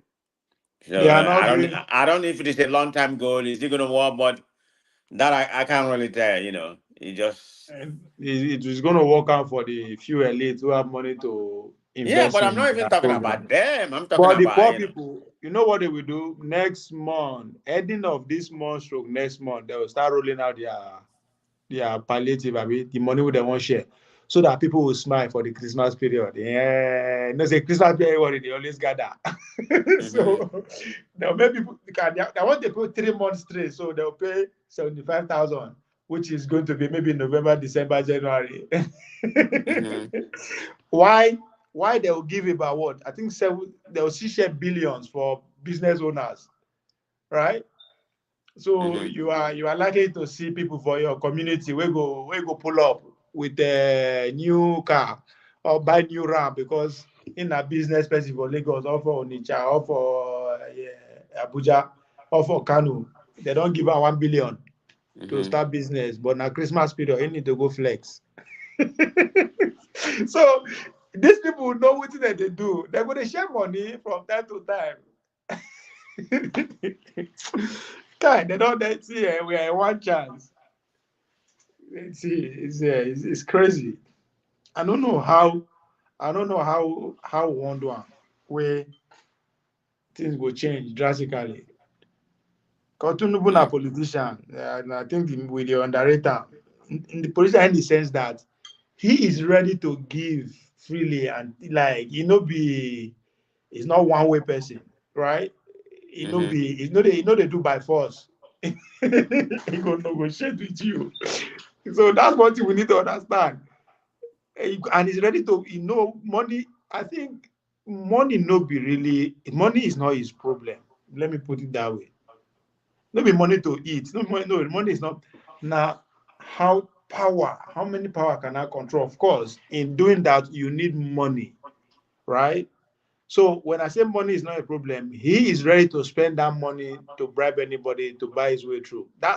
And they said any any democracy that you cannot bribe your way through is not transparent. It's not a it's not good with that. So yeah, you have a level of flexibility. You don't say it will be hardcore like that. So as far as I'm concerned, he understand that. You understand that. In as far is everywhere. This is a very interesting time. Our prestige. If you have the intention of running for office, this is the best time. Me? I swear. Yeah. This is the best time. No way. I'm not in that. I'm never into politics like that. I mean, I participate, I talk, in American politics, but I've never been that much interested into Nigerian politics. Um, It's, I it's guess I get easier. I guess I'm like my dad. I mean, if they're in the same. I mean, he's a PDP guy. I mean, among the Iwanyangu, but he has never really contested for for any particular position. But he may go with Iwanyangu with them. I don't like that guy Iwanyangu. He's like a flip flopper. You- Yeah, Now them get power pass. Now those exactly. campus. Now them get power pass. Now then they determine say okay, it's Uzodinma. Let Uzodinma continue. Then we just look the other way around. Let Uzodinma continue. That's exactly what happened. What's his name? What's that actress? Kate Henshaw, that was obedience before.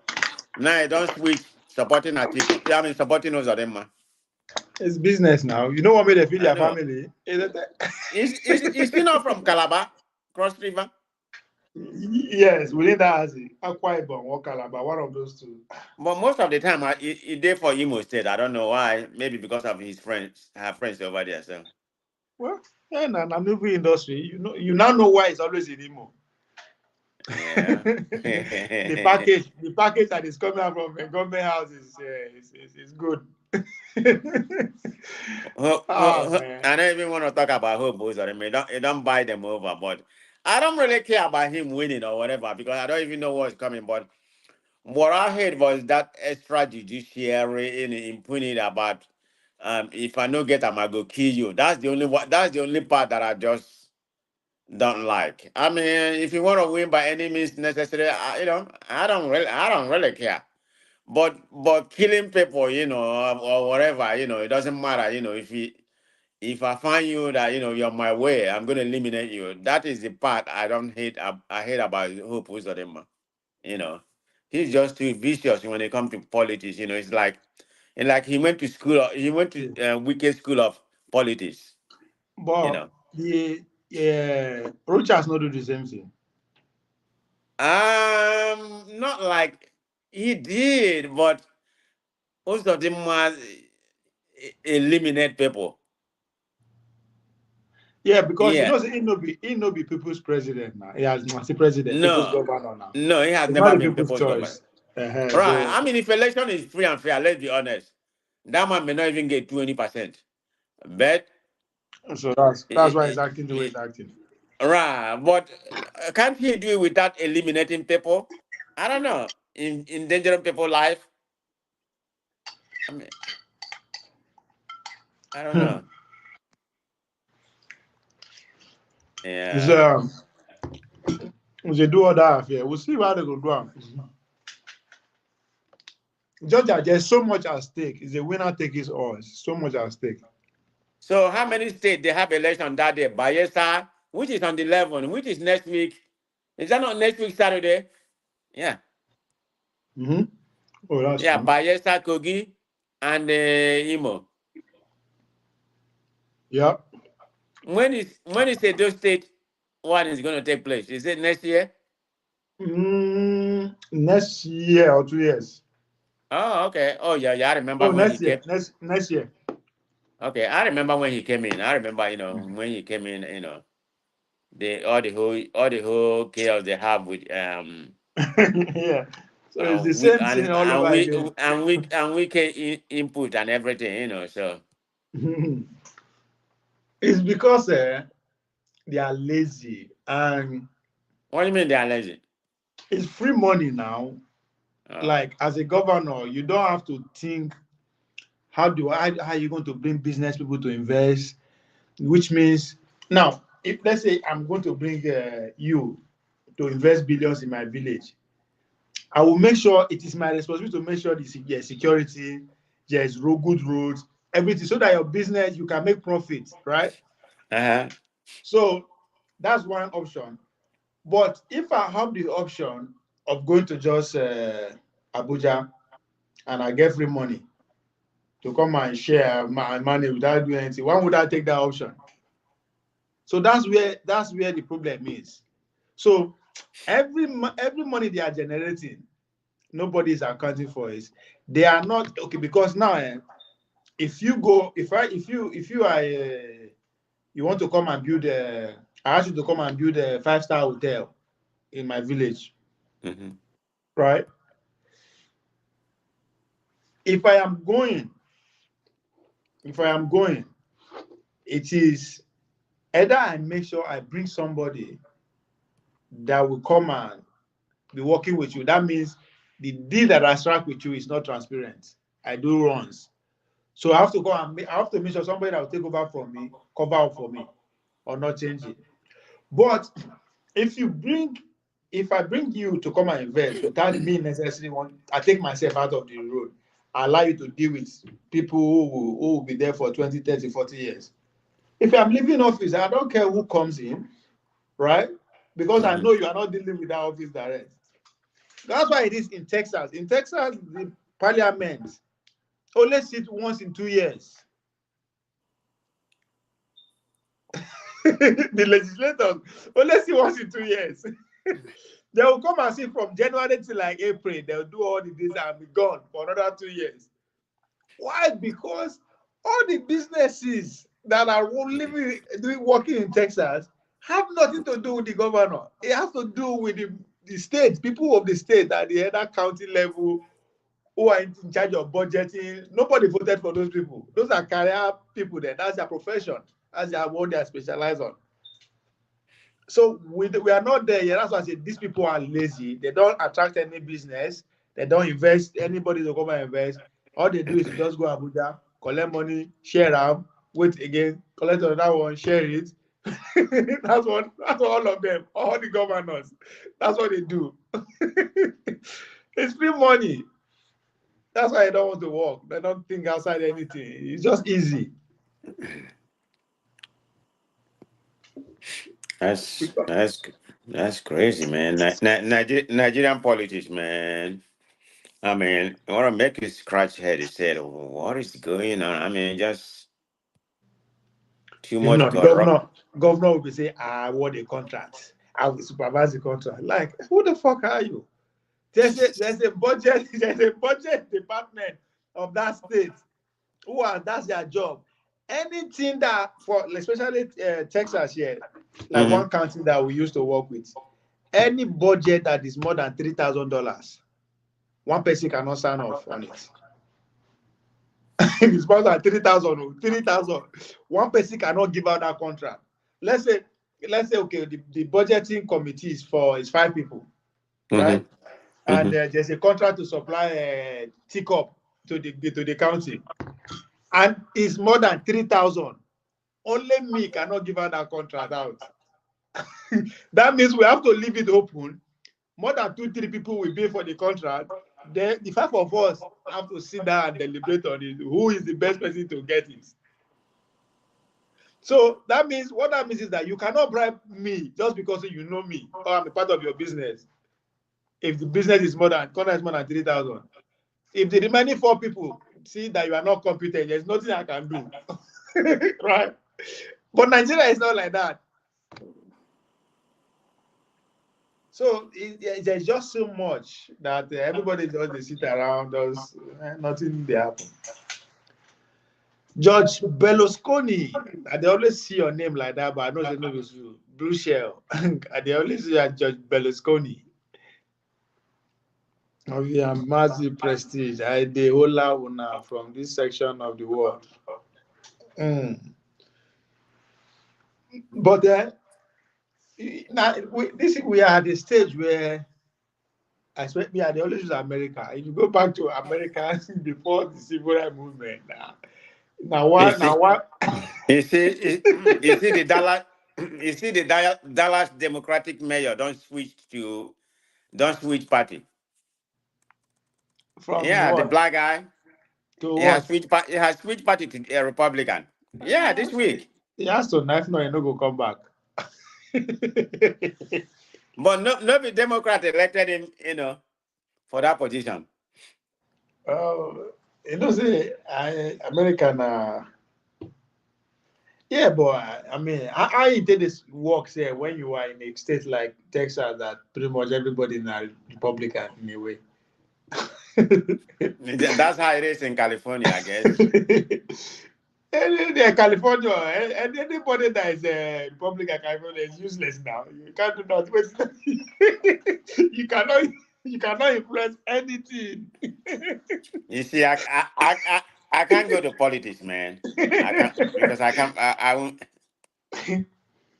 It's crazy. You have to. I mean, it's a dirty game. You have to be able to know how to play the game. You will not have a soul. No. You just I don't know how to. You just don't have a soul. That's pretty much what it is. Because you will see things. We go know say people life depends on some kind things that just even though that they destroy every other people, just look away.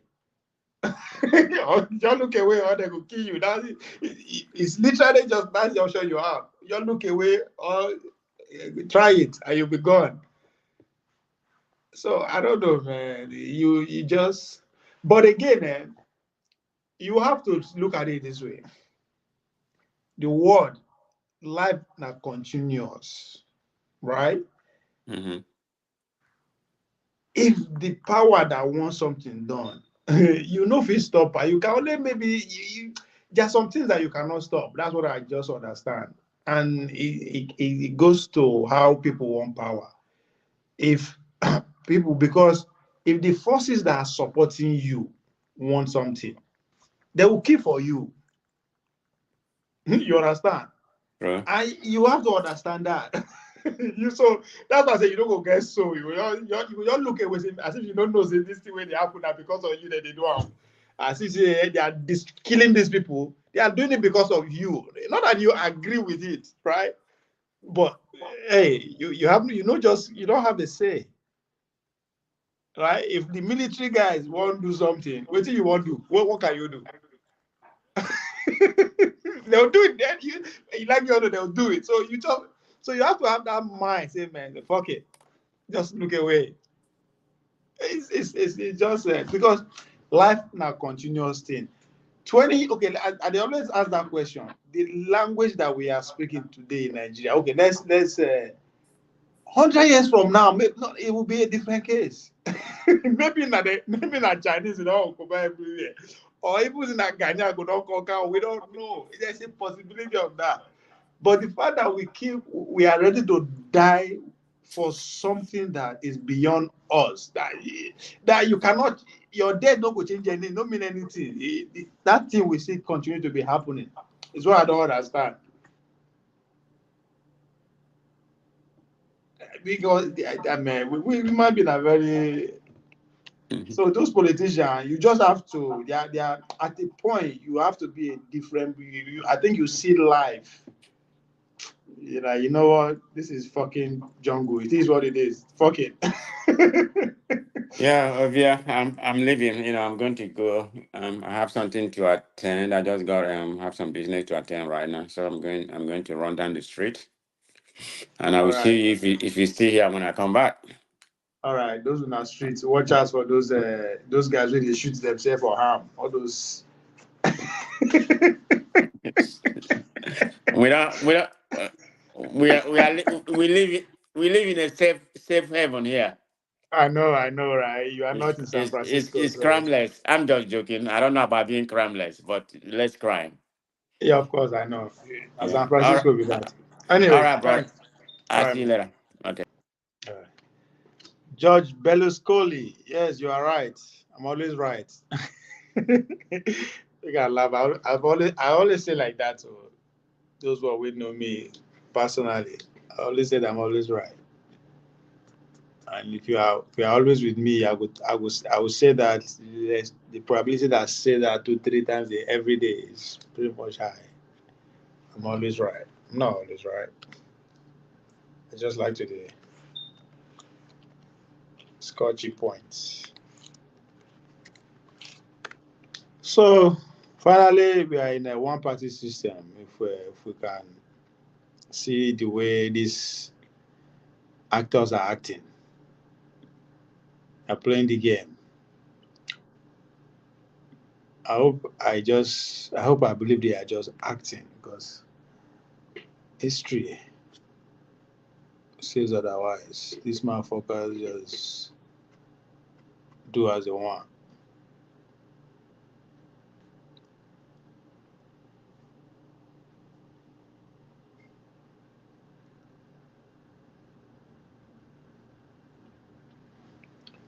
Oh man, let's go to so Rwanda has opened its space for everybody to travel to, free of charge, no visa.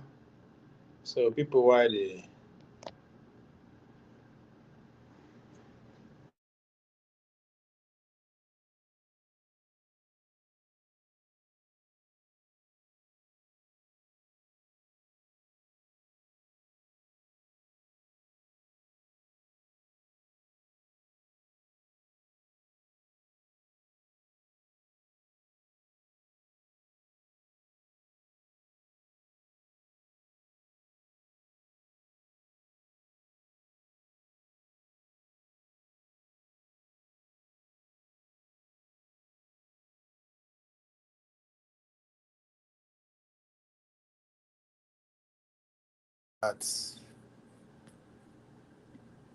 And that's exactly how I'm feeling with this our one-party system. You only think about themselves. So when you have a group of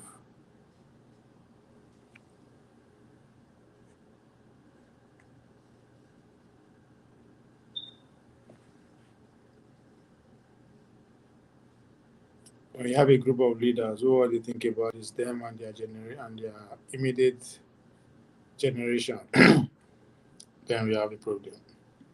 But when you have a group of elites who look beyond themselves but generation unborn, then we can say there's nothing wrong in having one party. You always see me say people, I'm not a saint, but I'm not a criminal. I have never known you do anything that is wrong. Not you. If I know it's wrong, I won't do it. I've served the state, I've served in the private sector, and today we're going through difficulties. There's nothing wrong with Nigeria. Nigeria has one of the best in terms of land, one of the best in terms of weather, one of the best in terms of God-given resources, and one of the best people. The only thing God has not given Nigeria is leadership. If we have good leaders, we will do better. If you compare Nigeria, and I've said